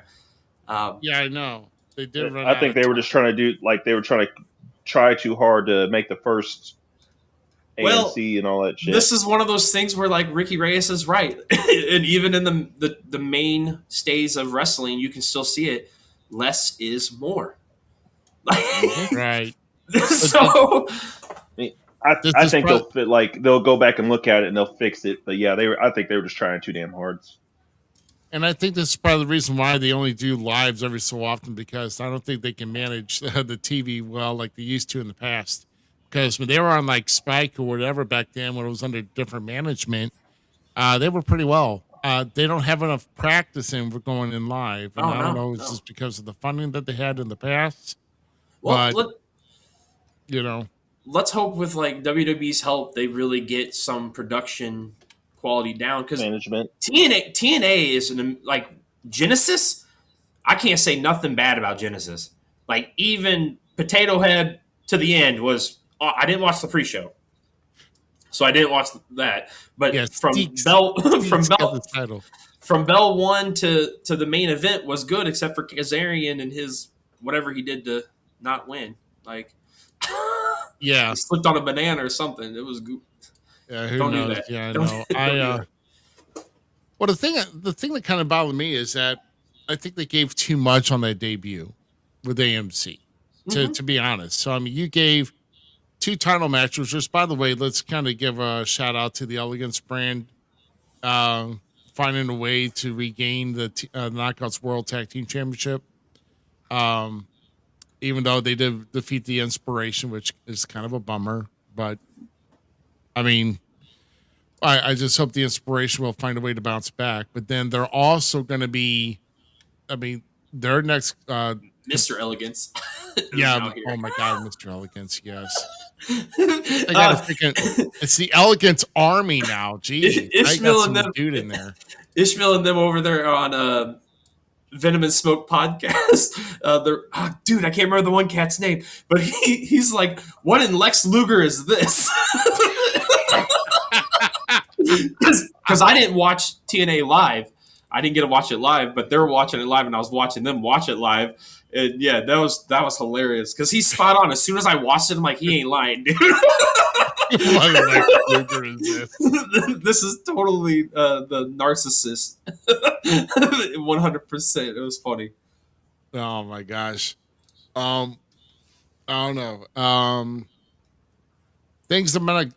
I'll tell you one thing about the weekend they had is one thing I'm not excited about is the return of Elena Black. It doesn't win me over, not at all. I mean, I don't know. she decided to stay away, and then she figured out she didn't have one OnlyFan, or at least try to make it through, and then now they want to return back to the business. So, you know, I need a pepper card. Pepper card. Pepper card. Yeah. Pepper card. But the sad thing is, I was looking to try to make an OnlyFans joke on that one though too. That she couldn't even make money on that. So Stop. You guys, bad. I don't know. I'm just saying the way that you exit the business and the way you conduct yourself in the business is how your fans are going to remember you by. No, 100%. I mean, I agree to that statement, but So, And a lot of I can vouch to that wrestling one. But fans take shit way too personal. yeah, I know, and if you're Like, pointing, like they treat like wrestling fans like they were their best friend or something. Like they just let them in the dark or some shit. Like they let them at a bus stop. I'm like, y'all motherfuckers take this shit way too seriously. Get a freaking life. my God. So what? I've said it before. Half the wrestling fans are bums. it's fair. Okay. Nobody argued with you at all. Well, I mean, I remember one time one of the last times I said that, some guy commented and said you're an asshole. I was like, but like, okay. I have to point out on Genesis the triple threat: Cedric Alexander, Moose, Joe Hendry. Spectacle. It was amazing. Now, was it a work or was it confirmed that Moose actually got hurt? Because I seen something about how they said I've seen some highlight of like doctors tending to him on the outside. I don't know if it was during the match or after the match, but he was holding his leg. It's because he tried to do that flip spear. Probably. I'm joking. I'm really starting to dig Moose. Except for the spear. The spear is torture rack. Bring back the torture rack. Speaking of Lex Luger. Moose needs to bring back the I'm going to just bring back the torture rack. Moose. Just start racking dudes, bro. That's what we gotta do. I mean, the spear is starting to turn into the super kick. He totally has the whole everything sets up for him having the freaking torture rack. The whole Moose thing. If he did that leading into it, bro, come on. Yeah, it's real easy. You bend down behind your opponent, reach up, boom, Moose, lift up, boom, Moose. There. Yeah, and then bro, it's easy. Moose, we're writing your shit for you, bro. Do it. Torture rack, Moose. Real quick, though, I wanted to give a quick shout out to our Twitch audience here. We've got more viewers on Twitch right now than we've ever had. Nice. I'm not going to say the number because it's nothing to brag about, but I'd like to see it. Guys, share our content on Twitch if you can, man, for those who are deep into wrestling here. And I'll tell you what, we also may be doing some, once we get more news about a certain video game coming out, which we'll get in our WWE portion, not like TNA's part of WWE, but I don't know. I mean, but TNA, though, another takeaway, though, because I'm thinking about Thursday night, though. I mean, like I said, you had so you had two title changes on your debut of public television or like cable television. Sorry. So, and it was live. Were you thinking? Let's see, Austin. Do you think that was too much, though? For all they did? Yeah. I could see like maybe one or something. Yeah, two. I don't see that. You rarely ever see it, especially like when they do like with Raw, how they did the new season or some shit, or whatever. You maybe see one title change hands if that, but no, not two was too much. Oh, there goes our Twitch watchers. I don't know what the heck happened. See, you open your fucking mouth. That's what it was. Yeah. Oh, they can see us. Get away. Get off. Wait, no. For the cuss words, he's getting that pepper card. A hand? That's the bad one. No, every pepper card. No offense to pepper. Every pepper card's bad. That's when you got to be nice. That's the worst one. That's the worst one. No, the whole reason we have the pepper card is because you need to be more behaved. That's what it means. Oh, that'll never happen. That's not that funny. This is watch your language. All right. Well, heck, you're gonna be throwing that up about 10 times when it comes to Austin Cage. So, yep. It's gonna be my actual video screen if we ever have like Bill Alfonso back on there again. It's like just put it right there, say they're the whole show. So if I had to put, I'm gonna go to Z, and then I'll go to Austin, and if GQ, if you want to chime in as well. What is the best moment between everybody that's appeared on the debut of AMC and Genesis? What was the best moment between between both shows? Z, I'll go with you first. I think I'm gonna. That's hard. I've already got one in mind. I'm just waiting to see if anybody else is reading my mind. I know you're pumped for that, but mine still has to be. I'm happy that Santana is the champion still, leading out of both. Because I'm such a big fan of his and want to see him go farther, and I think he's the right person to keep carrying TNA into this new era.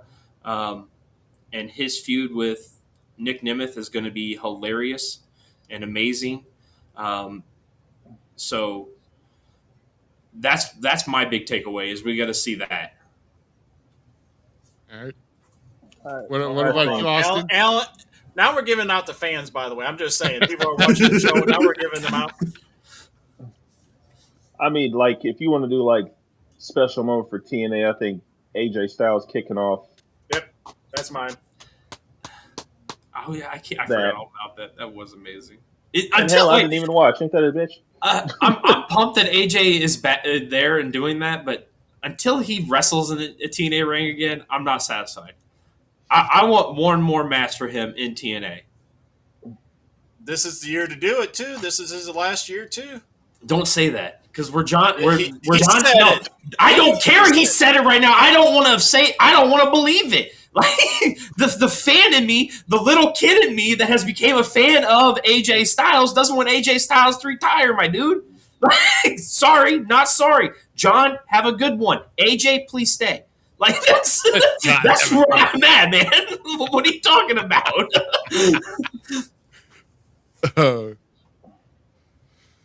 Oh my gosh. Dude, come on. Leon Slater, AJ Styles, one last time, X Division Championship, Styles in TNA. At Slammiversary. Which I would believe that would be to me. And that's the send-off. That's the walk-off. Walk-off for who? Last man. For AJ. That's his last match. Not in WWE. No. As much as I'd love to see him do it in WWE. Okay, so one of the two last matches, if they have to have him end in WWE, I'm fine with that. But the second to the last match needs to be Leon Slater, AJ Styles, Slammiversary for the X Division title. Leon Slater does like an open challenge match or some shit, and AJ comes out. Oh my gosh, dude, that would be sugar on top. Because when you think TNA, you think of three people. Hold on. AJ Styles. Let me see if I can think. Hold on. Okay. Yeah. AJ. Joe would be the one I would think of next on that. I mean, honestly. Okay, so you're not thinking the same three, I think. Yeah, I'm trying to think of the third one, really. Eric. I got one in mind. Well, don't hurt yourself there, GQ. Okay. I'll take away Samoa Joe. How about Bobby Roode? It's none of the originals. My last two are not the originals. Yeah. Oh, okay. So for me, the three is AJ Styles, Sting, Kurt Angle. Because Sting is one of the guys that helped keep it going with the actual big name with representation, besides Jeff Jarrett and several other guys. Relevant. Yeah. Kurt Angle is where we're like, holy shit, wait, what just happened? Kurt just went to TNA. Crossover. You know what I'm saying? Like, and that's where the cross the line. Yeah, that's where it really became the thing. It's Kurt. So that's the three guys that when I think TNA, like, don't get me wrong, Bobby Roode, Samoa Joe, Christopher Daniels, Alex Shelley, like the list goes on and on for me. Yeah. But those are the three guys that I'm like, I mean, Bully Ray would be one for the end, if you ask me, like, because he kept that baby alive.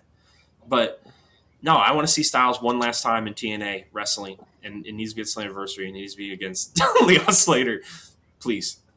Yeah. Hell, you can do an X Division match if you wanted to. No, it needs to be them one-on-one. But yeah, I'd laugh if I was right though. what? The like open challenge match. Dude, it would be awesome. I'm here to write.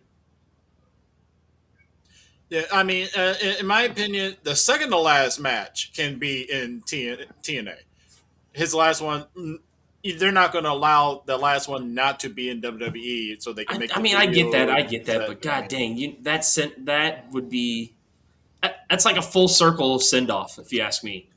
Because in all retrospect, TNA shouldn't be here.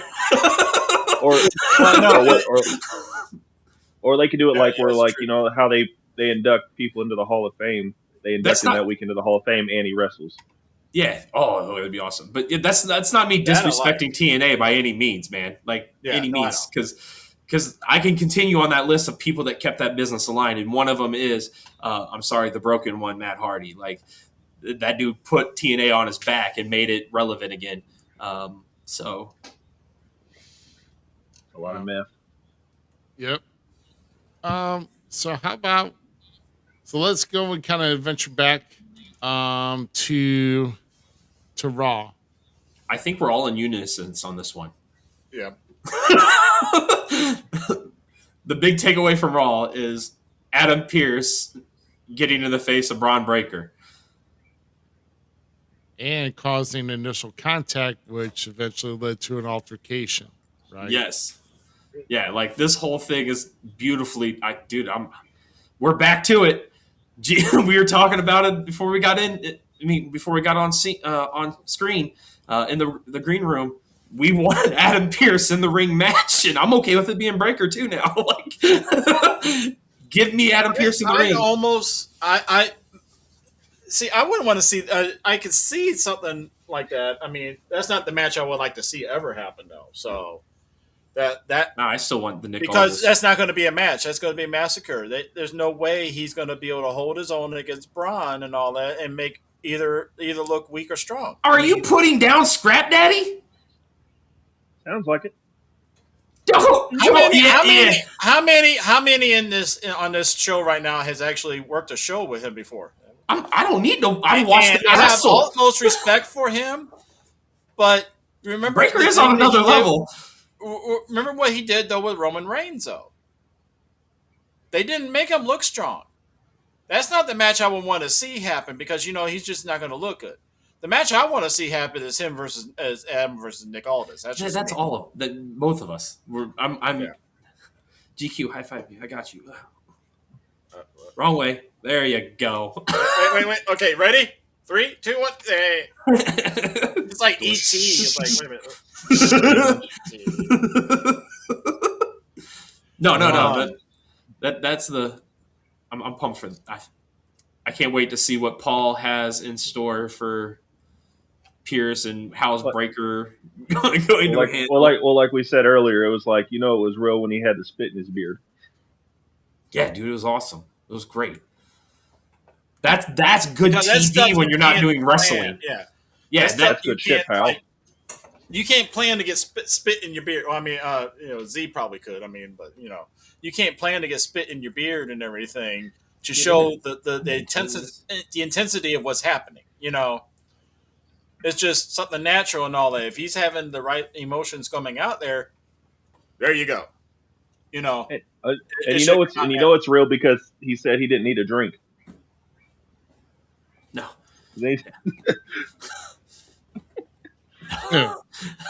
Oh, shoot. Well, as far as now, the only other spot here is from last week was Liv and Roxanne. Oh yeah, that was good. Number one contenders for the women's tag team championship. I can also honorable mention Liv coming back after that and chewing out Finn. Yeah. And then Finn's response, like that whole segment was good in the Judgment Day. So I'm here for it. With him and Punk, that promo was good. The build up coming tomorrow. Dude, I would be so ecstatic if Finn got the title, but I don't see it happening. It's gonna be give it to Finn. It'd be so amazing. Yeah, but they did a lot of setup other than those two things, because look what they got. Which, by the way, tomorrow Raw is going live from Belfast, Ireland. So 2 p.m. Central I love it. for us. So And, avoid Facebook at 4 o'clock if you want to watch it. You know? Yeah. Why not? I'm just going to watch give you it all when it goes spoilers. on?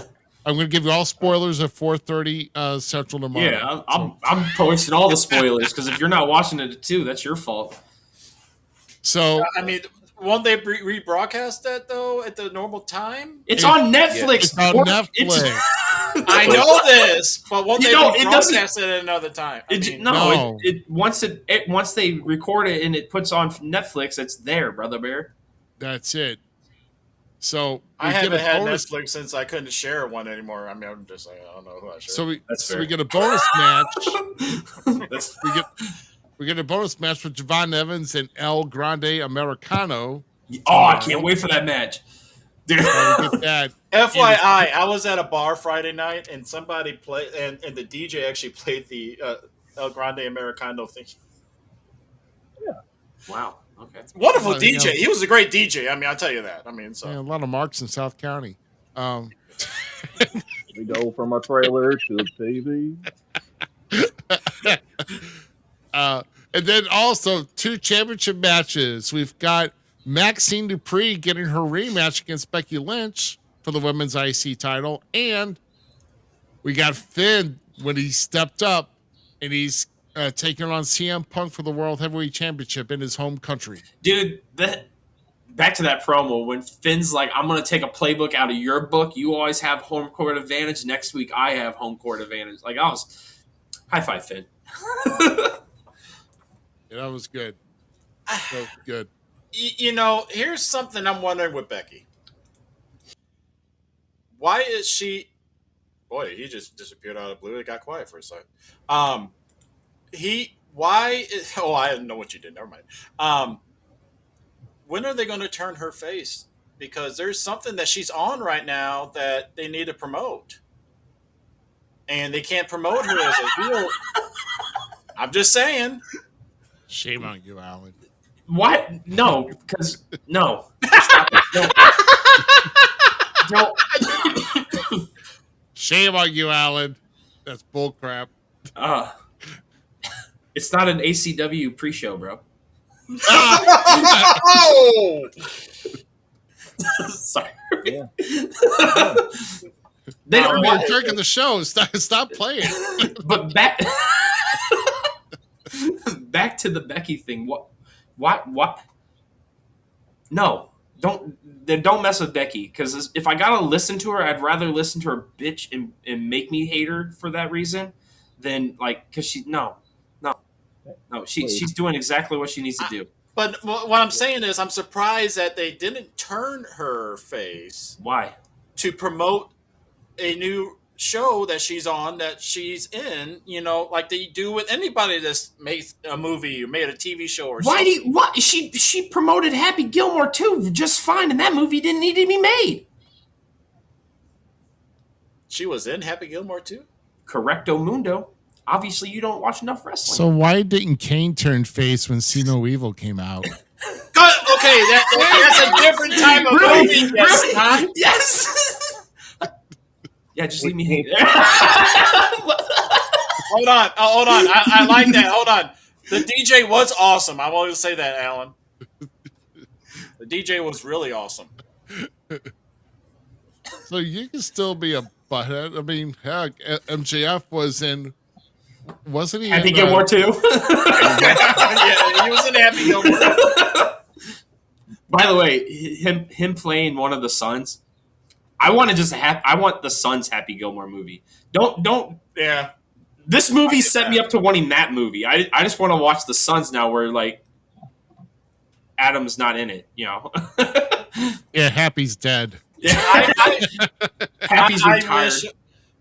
He's in the You retirement know home. what they could do? I'm surprised they didn't do something with AI, adding Bob in a heaven scene or something like that, looking down at Happy Gilmore like what a They've butt. done enough Bob Barker with AI. Okay, leave Okay, Bob alone no, with that AI. stuff is BS, except for the Roman Reigns stuff. Well, okay, so watch the movie. Like, take some time and watch the movie because, like, I did. I okay, don't remember her though in it. They didn't do that, but like, they paid homage to the fight with Bob Barker because they were fighting in front of him and they're doing the moves to each other that Bob and Happy did to each other in the first fight.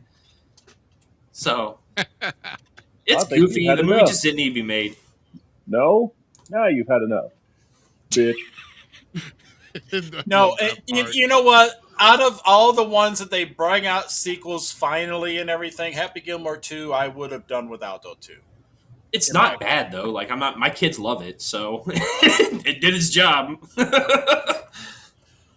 I mean, with so many people that are gone from it though too, other than the two main characters, that was it. I mean, Chubbs is gone. I mean, so Yeah. I mean, it was just Okay, Squirrel wrestling. Let's get back to it. yeah. Anyway.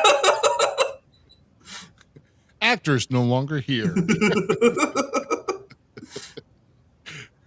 Don't get mad at me. I'm just trying to get this back on Cue track. sad music.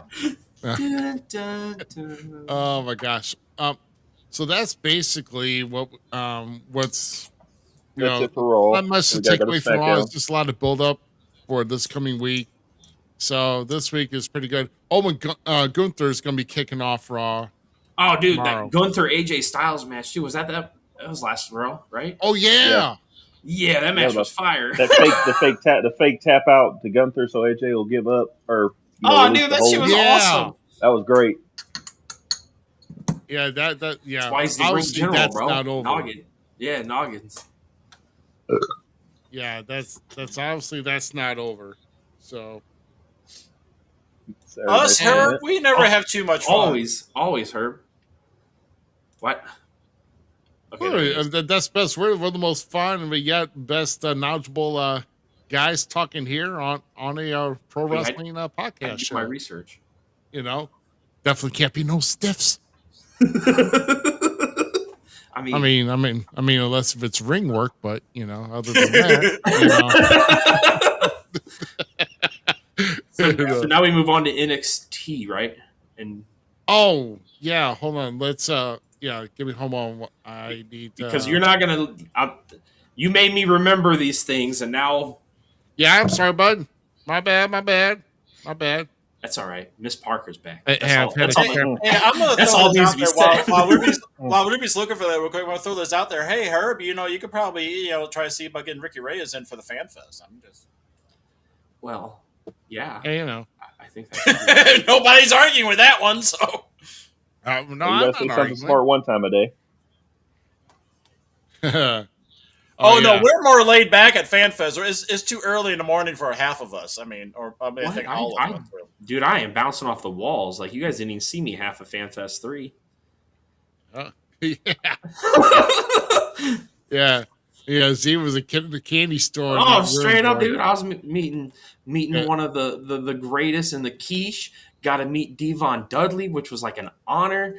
So, no, I'm upset they're not bringing in Abe Knuckleball Schwartz for this Fan Fest. I mean, I always wanted to meet him. I'm finally gonna. I got to get my picture of JBL. Like, I finally have to get my. That's on my to-do list. I have a great picture.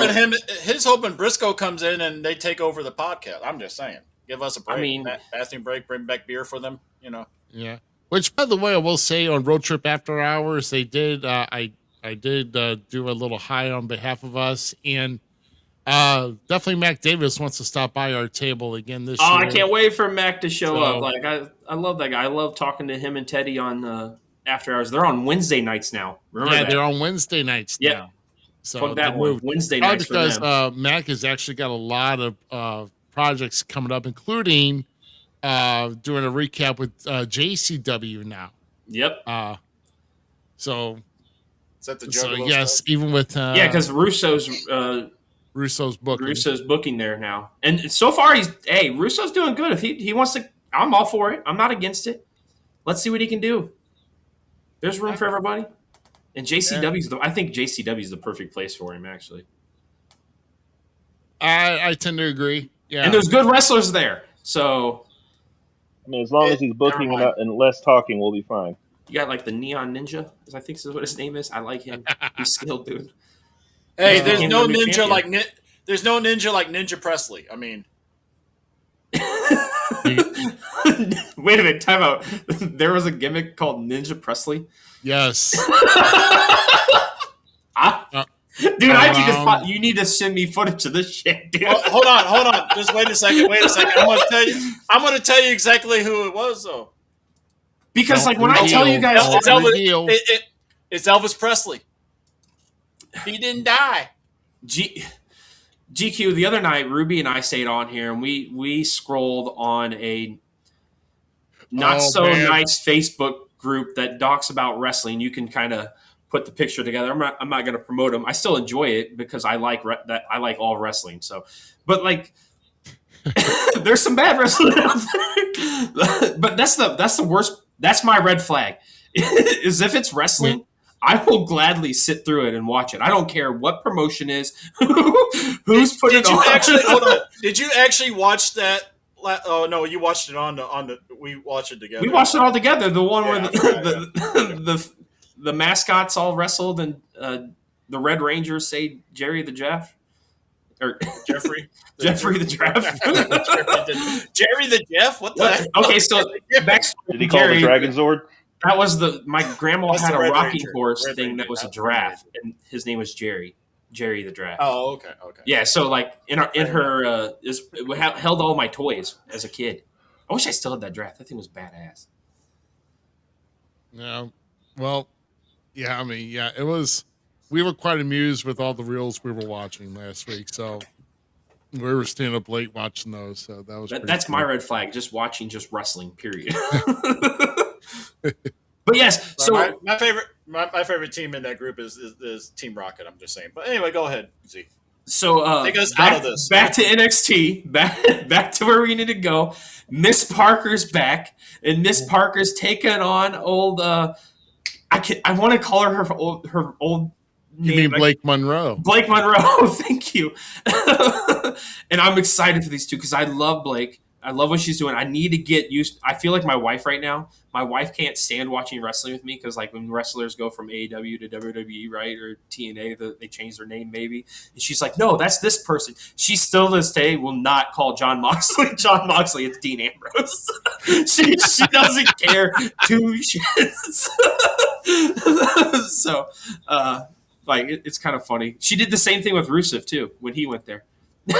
Oh yeah, she refused to do it, which is hilarious. But yeah, so that is my big. Also, Ethan Page was on there. He had great vignettes, and Ava, she's a jerk. That's all I'm saying. Like, she's a jerk to old Ethan. Yeah, disrespectful.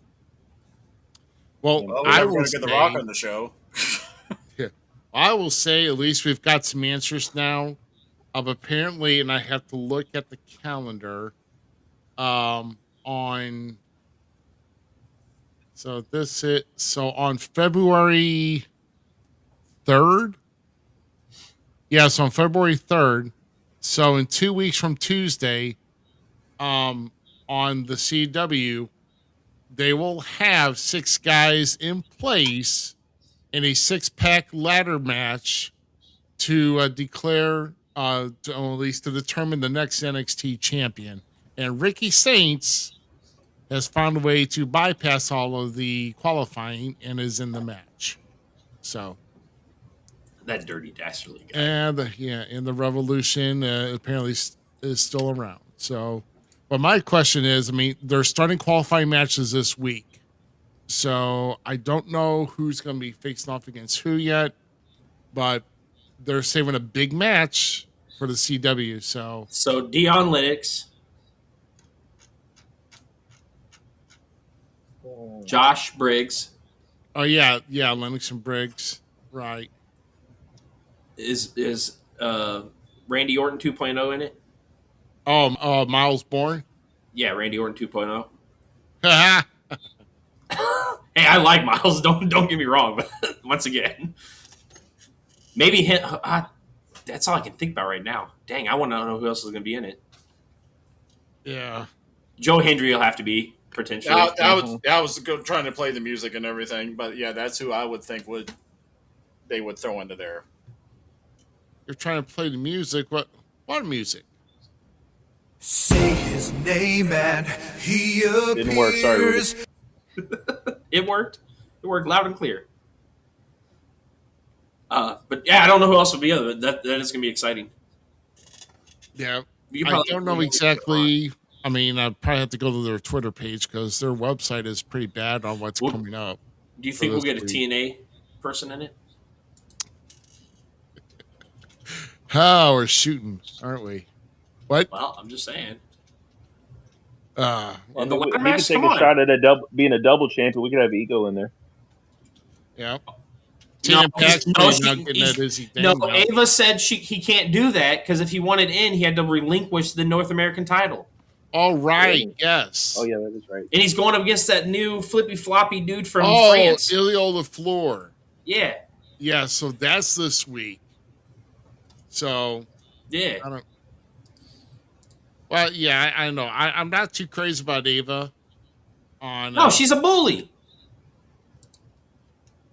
She's a bully. I'll say it. Because Rocky ain't getting my soul, but your daughter's a bully. Yeah. You like that? You gave up your soul. You gave up your soul for a Klondike bar. Okay, come on. You are incorrect, dude. I am a pure soul, my guy. No, he gave up his soul. He gave up his soul for a one hitter.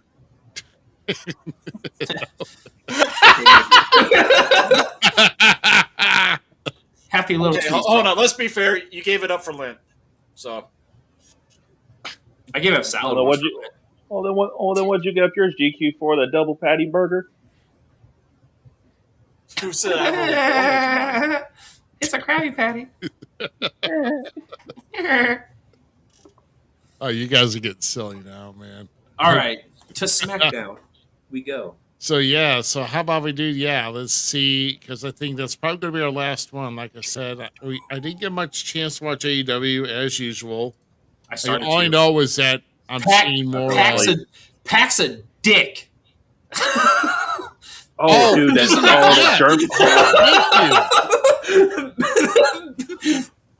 you can't see it. It's Pac's fault though, because we all know damn well Darby's like, whatever, let's go out there and beat the shit out of each other, and that's exactly what Pac did. Oh my god! I've got 5 words for Darby Allin. Stop it! Stop it now! You're not supposed to walk. That match was awesome. That match was so brutal. You know, was that a horrible spot? Absolutely.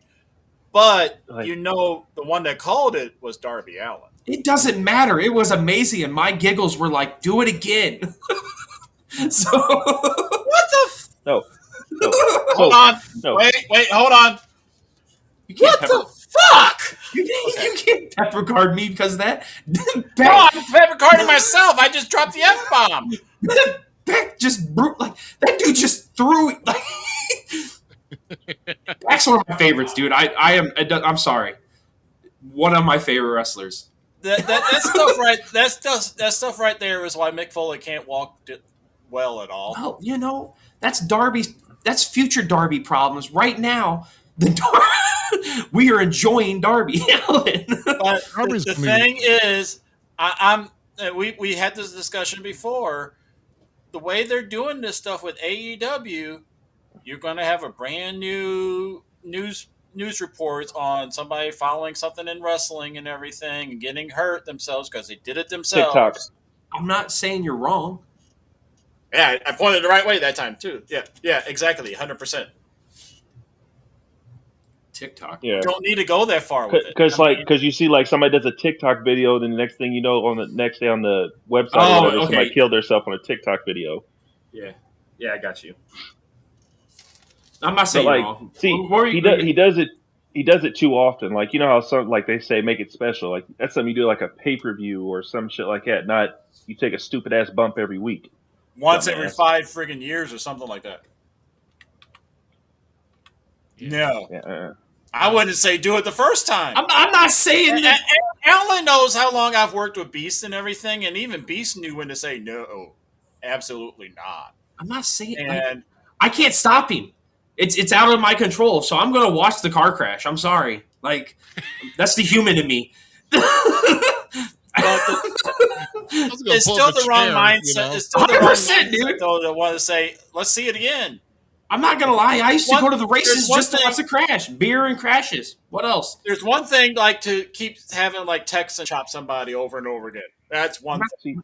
But the stairs and if that lands wrong, look what happened with so many people. Like British Bulldog when he got slammed on that that trap door. All I'm saying is you can keep on preaching, but he's going to keep on doing. So it doesn't matter at this point. Let him do his thing. It's not your body. You know what I'm saying? Like, well, there's people when he finally hurts himself. When he finally hurts himself, there's people out there that are listening.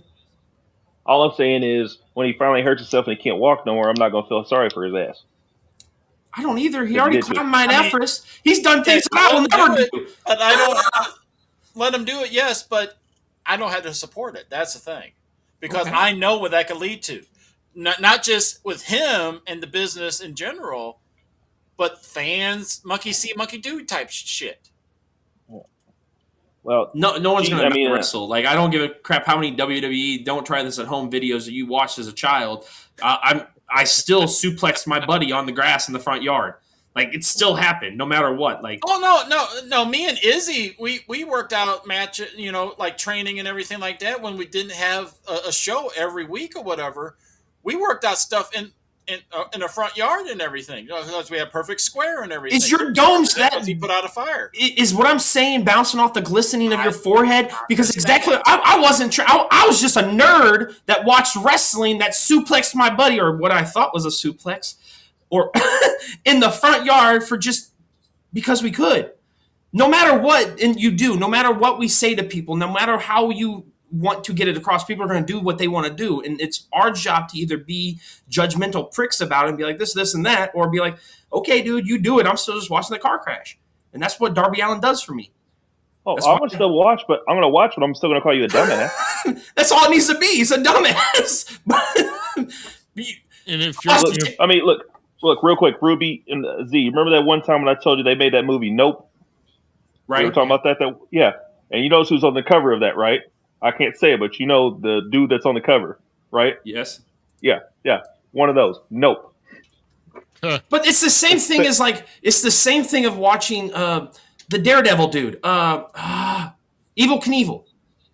All of us thought it, and that mother fudger still drove his car off the damn ramp, and we're like, no! Oh my God, that was awesome. 37 broken bones, and they put him back together, and he does it again. Travis Pastrana still be doing it. We all still be watching it. So what's the difference of Darby Allin jumping and doing a coffin drop on somebody that misses? Like, if the dude wants to do it, let him do it. If there's a more ridiculous move in wrestling than the Swanton Bomb, is the freaking coffin drop. All you're doing is you're jumping backwards and you're trust falling on people. It's now me coffin drop on some bitches. Time out. Can we Ryan Nemeth? Time out. Shh. I want Ryan Nemeth to start doing the coffin drop. Call it the trust fall.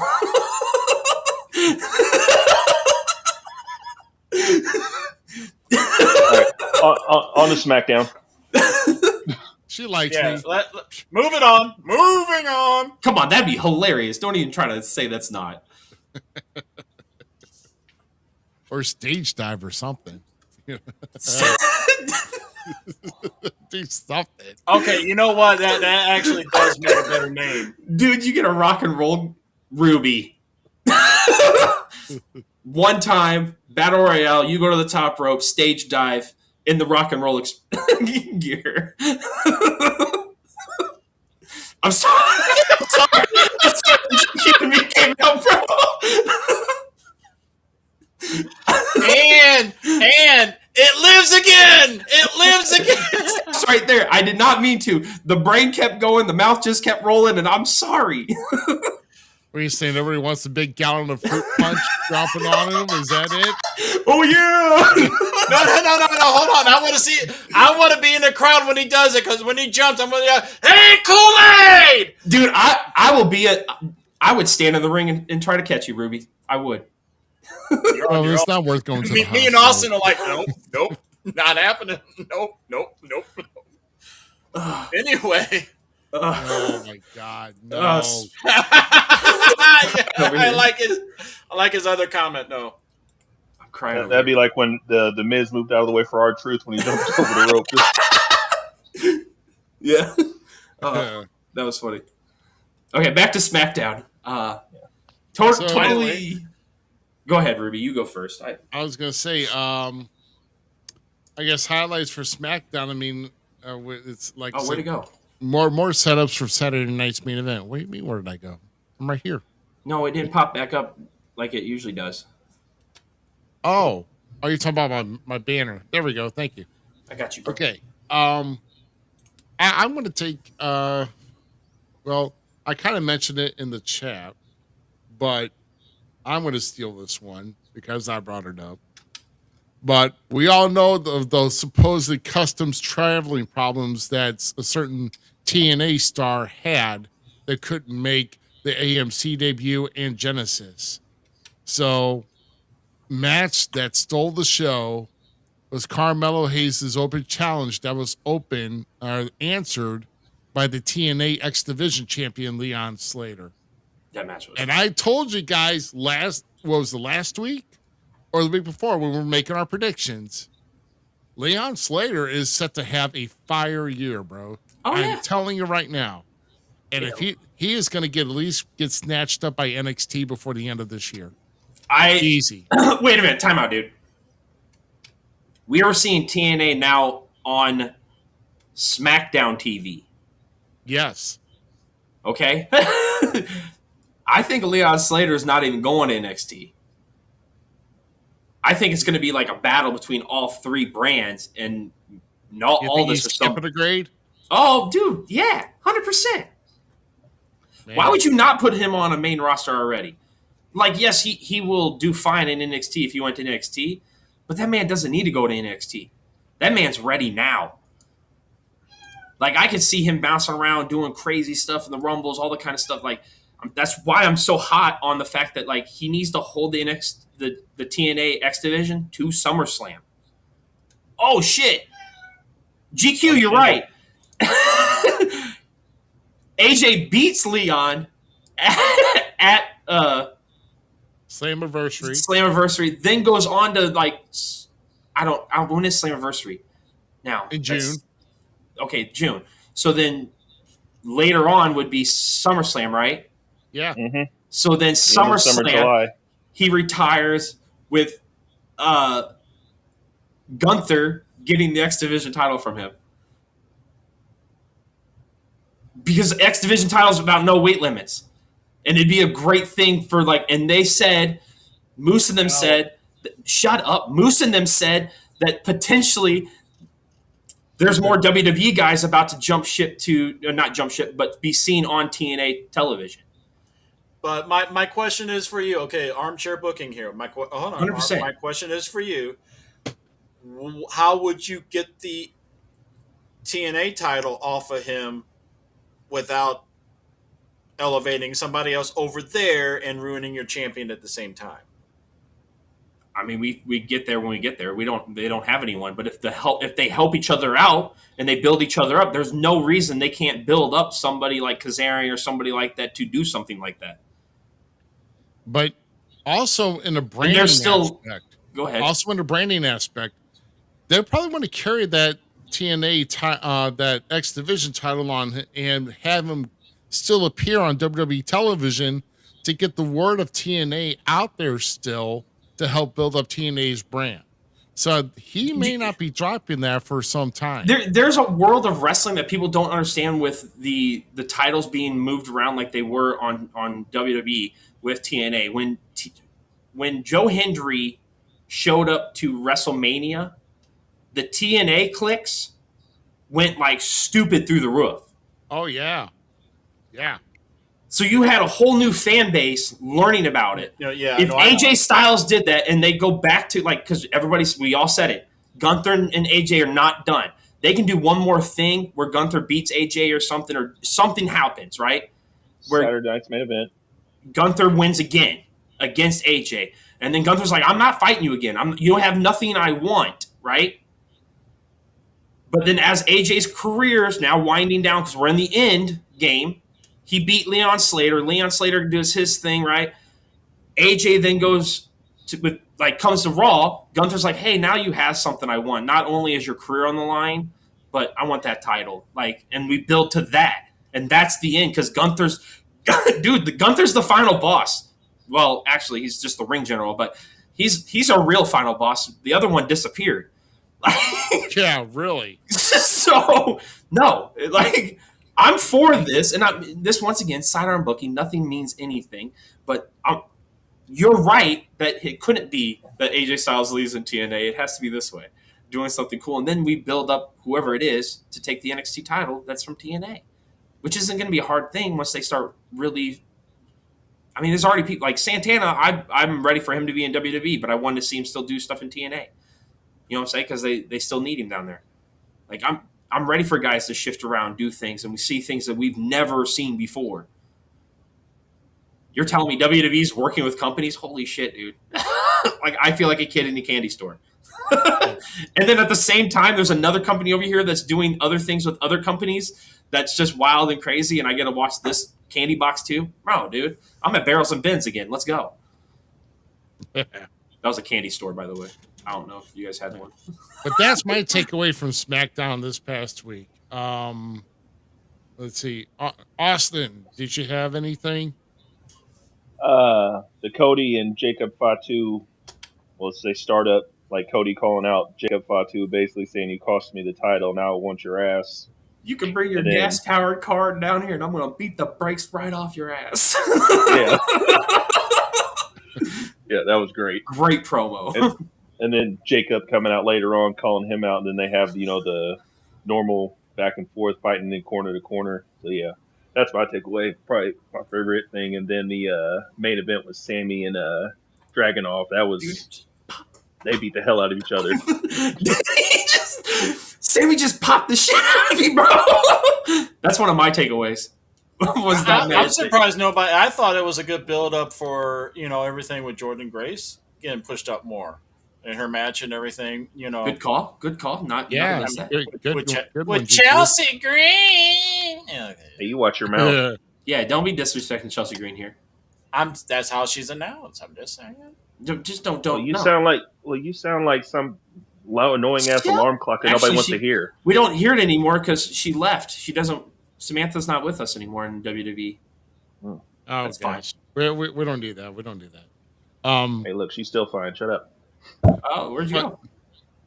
See what happens when you talk shit? Yeah. Screw you guys, I'm leaving. Screw you guys, I'm going home. No, but I love Jordan Grace, though, how she trolls on X, though. Oh, dude, one of the best. 75 days as champ, 0 defenses. Yeah, she said something about being a. She said something about being a bitch. I didn't. As much as you bark, no wonder you call yourself that bitch because you always barking like a dog.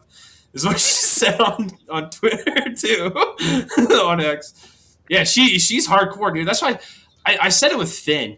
I think I said it on here. I said it on Facebook on We Talk Wrestling that if you listen to the podcast with Cody and Finn and they start talking about the demon, I'm telling you right now, that was story on top of story. And people don't even realize it.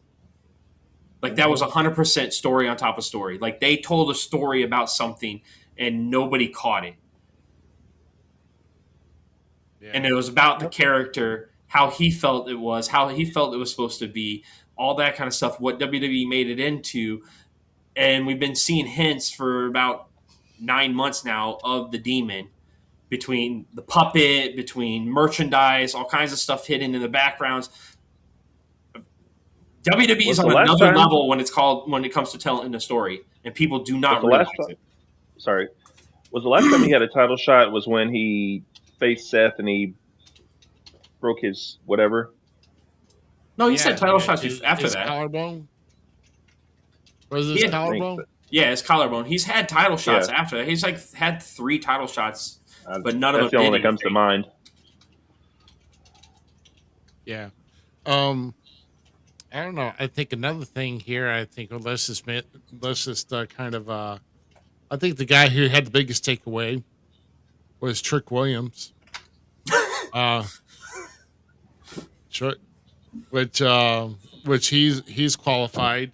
Yeah. Yeah. So like a lot of build up for Saturday night's main event, and we're getting on Saturday night's main event. We're getting Cody versus. Oh yeah, that's this Saturday too. By the way, we're getting Cody versus Jacob. Then we're getting the fatal four way from the number one contendership to see who goes on to face Drew McIntyre at the Royal Rumble. Which, by the way, what a promo he had. And I like how he's like, I'm not doing the bad guy wrestling gimmick right now. Like, screw you guys. right. Hey, he basically said F his own country. That was great. Where were you? Like, F you, dude. Yeah. So we got Randy Orton, Trick Williams, Damian Priest, and Sami Zayn in a fatal four way at Dude, that Saturday match night's is main fire. event, which that's going to be barn burner. So that's Sammy gonna be wins something that. else. So I was gonna say something else, but I just totally lost it. What I was gonna say, but obviously it was important. I don't know. But no, man, that's basically all that we have for SmackDown. But Oh no, I want to take away too. I'm really enjoying the Uncle Howdy MFT stuff. Oh yeah. Those right. vignettes were on point, especially Solos. Solos was beautiful. And he's even doing the. Oh, with the dude, it lantern was and all so good. like, I'm like, dude, you're a dick. he had a chance to go away with that lantern too, and he was on the outside. It was right on the ring apron too. He decided to come into the ring and take it. So, there was a spot there. It was a setup spot, and it's like, okay, so we're doing this still. Okay, so. Oh, and then you got that little backstage venue with Shinsuke and what's his name? Tonga. Tonga. That's Yeah. going to be good. Timatonga. Yeah. I'm match- surprised Shinsuke's still there. I mean, I was surprised. Well, the cool thing is they made reference to that. That's another thing, like Cody did in his promo, and why it was so dang good is he made reference to what culture of pro wrestling, about wrestling there and all kinds of stuff, and and cutting his teeth through there. And I'm like, hell yeah, dude. Yes, This sir. ain't the WWE we all remember. Damn. Well, like I said, there's gonna be big week in Montreal though coming up. I think there's gonna be a triple threat women's number one contendership for the women's tag team titles, I think, or I forgot what the implications there. And then of course, like I said, Saturday night's main event. I only know maybe about 2, maybe 3 matches. I know they usually have about 4, but Let's just pray Bret Hart's not sitting ringside. Oh, stop. Okay, move. Let's get out of here now. he's in Alberta. This is in Quebec. Why would he want to go all the way across? You said Montreal. You said Montreal. Yeah, I did say Montreal, but Brett's from Calgary. That's like on the other side of the country. Just saying. He's talking about the screw job that needs to just die. Maybe if he bought a ringside ticket and they set him up in the mezzanine, like, I get screwed by my ticket. I got screwed out of my seat. It's Bill Goldberg's fault. It's Bill Goldberg's fault. Did you? I saw this girl. We're going off the rails, but I saw this girl that posted a vignette, not a video, of like a TikTok of her, and she's sitting Indian style, and somebody gives her a present. And she's like, I like this present, but you know who I don't like presents from? Bill Goldberg. He ruined my career. They need to set them up for failure and set those two right next to each other. That's funny. Dude, it's funny. That is funny. Oh shoot! But I think it'll be like Iron Sheik and Brian Blair at the friggin' the first ring roast. Oh gosh! Yeah. Oh man. Well, Well, I think Yeah, I think that's all we got for this week, guys. We've recapped all we could.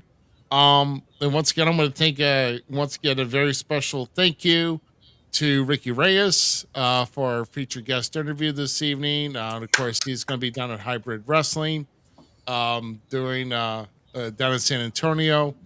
There's Should be able to another scroll great back and notice NWA those promotion in tickets San there. Antonio that maybe he should go take a visit on if he's in that area. So Oh, jazz.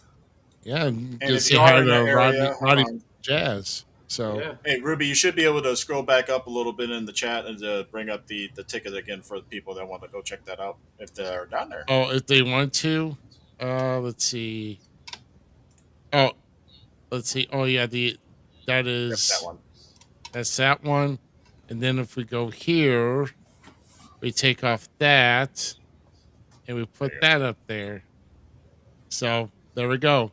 Ricky Reyes once again against Hermione Sage for Hybrid Wrestling, and that's in San Antonio this coming Saturday. So awesome deal, man. Yeah. So all right, guys. Oh, I think heck yeah. There's a whole, they have a Facebook, YouTube page. yeah, Heck yeah. absolutely. So think we're going to go ahead and get out of here, guys. Like I said, we've got like I said, we'll just watch throughout the week. We please pay attention to our Facebook page. There's a very strong possibility of us having a feature guest next week, but I'm going to wait until the announcement is confirmed because this person does have a very busy schedule. And I just want to make sure that we're not just saying, oh, we're going to have this person, and then I have to do the card subject to change thing again, and then try to reschedule or not. But but anyway, so I won't say anything publicly on here until I know the announcement is for sure. So It's Ninja Presley. He's going to be on the show.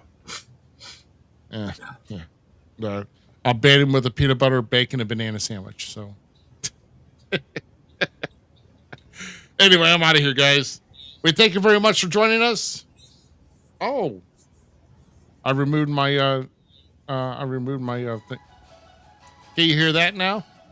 Yes. You should be able to. Yep, we got it. I figured what my See? problem was. Oh, Yeah, there you go. Yeah, there you go. I don't know what you guys were trying to clutch. I mean, Your hand's so much bigger than mine. I got man hands. I can't help it. man, I have an actual man. studio. We were trying to do the you know. Yeah, we'll just do that. There you go. Oh my gosh, we're doing Charlotte and Alexa here. Spare me. Bada bing! Oh shit, wrong way. Boom. Where's my video? There we go. Take us out. Have a good one, guys. Guys, thanks a lot. Catch us next Sunday, 9 p.m. Central. Pay attention to our Facebook page for our show announcement. And we will see you next week. Have a great week, guys. Thank you again, Ricky. We love you, buddy. Thanks, Ricky. Dude, great But you show. don't lose that number. I gotta end.